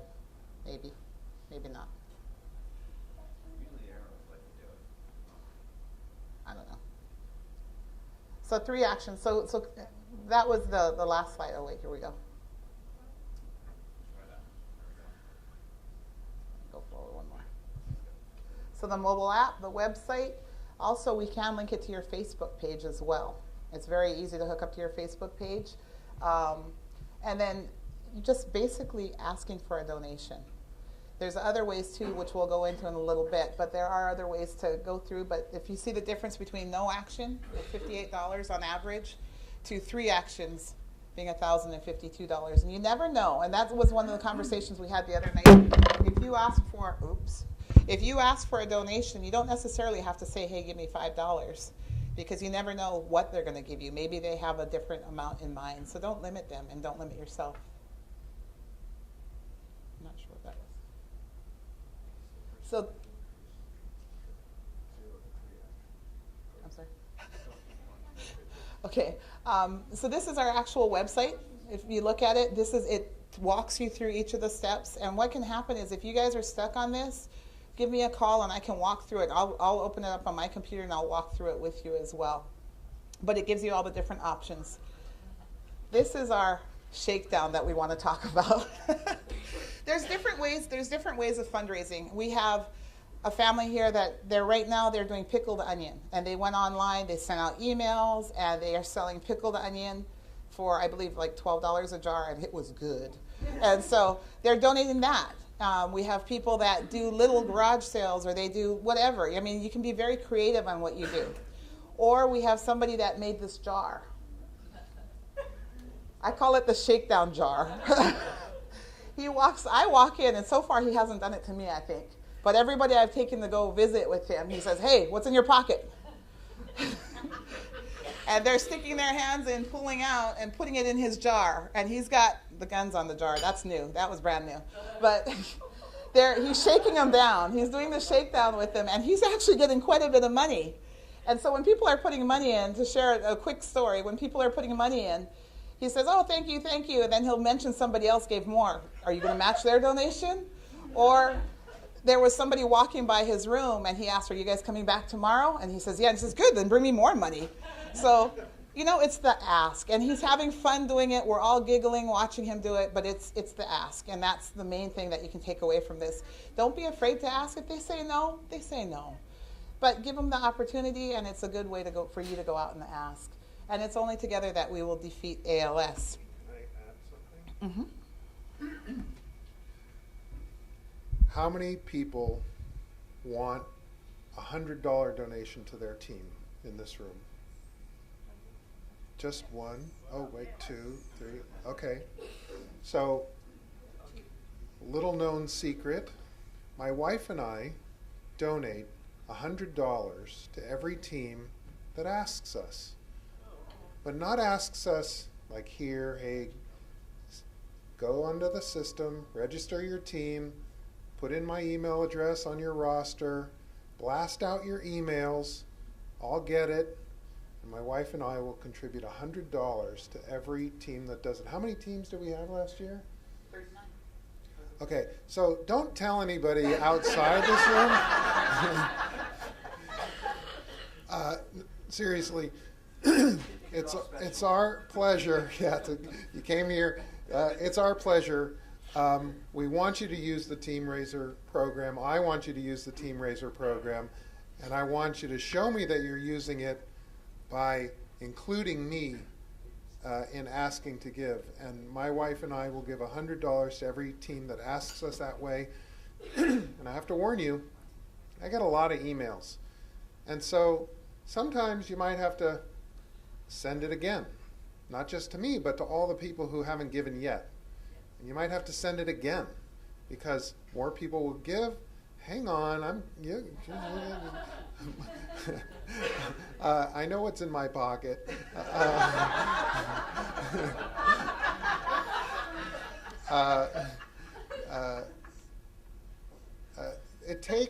Sometimes it takes 7 asks.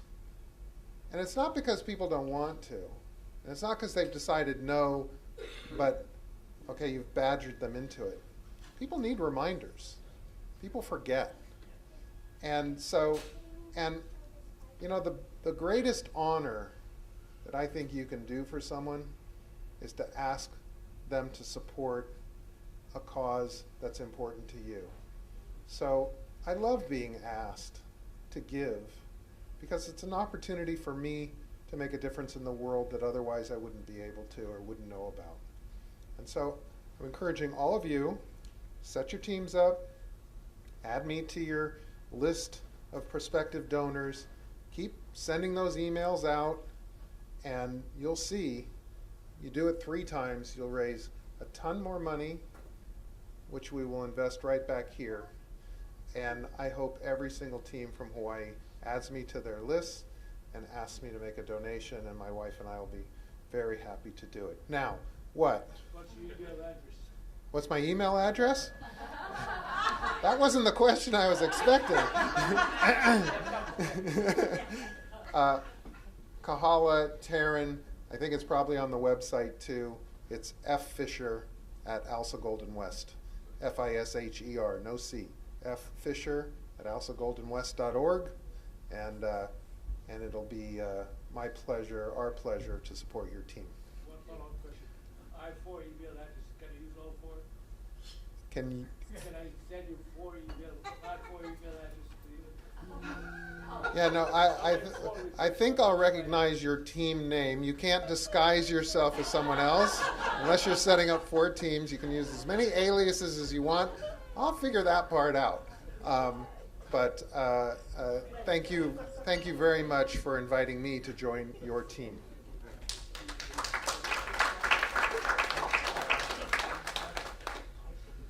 All right, so now for door prizes. If you have your tickets out, we are doing door prizes.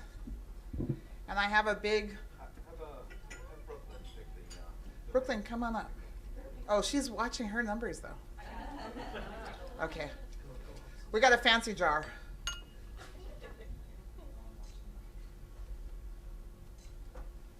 (0941) 0941. Yay!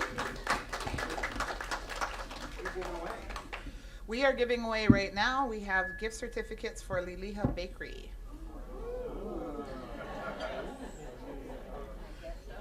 Cocoa, you know Cocoa Puffs. Oh, you know Cocoa Puffs. I have another gift certificate. And we can meet there afterwards. 943. 943. No, 943? Going once? Oh, yay! Max. There you go. Thank you, darling. I have 3 different groups of gift certificates.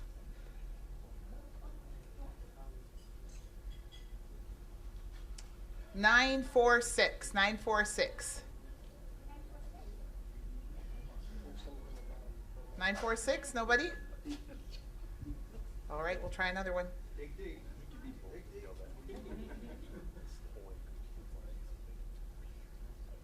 939. Oh, yay! Reed, you gonna take that back? Then we have Auntie Lily Coy.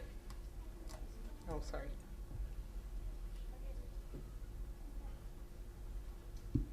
Nine, 4, 2. Wow!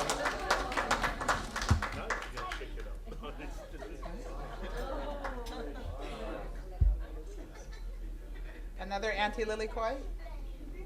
9, 5, 3. 9, 5, 3. Woohoo! The last one. We are very fortunate to have people that make donations to the organization, and sometimes through the mail or through whatever reason. Thank you. It doesn't get mailed to us, but we got something that's we're really excited about it. It's just got a short expiration on it. And it's a 2-night stay at the Kauai Beach Resort. And it's right after the walk. You could leave the walk and spend 2 days there and enjoy and relax and then come back. It expires in September. Anyways, this is the last prize that we have, and we'll go ahead and grab that number. 948. 948. Yay! Hey, wait, 3 out of 4? 3 out of 4 there. Were you looking at those numbers? No.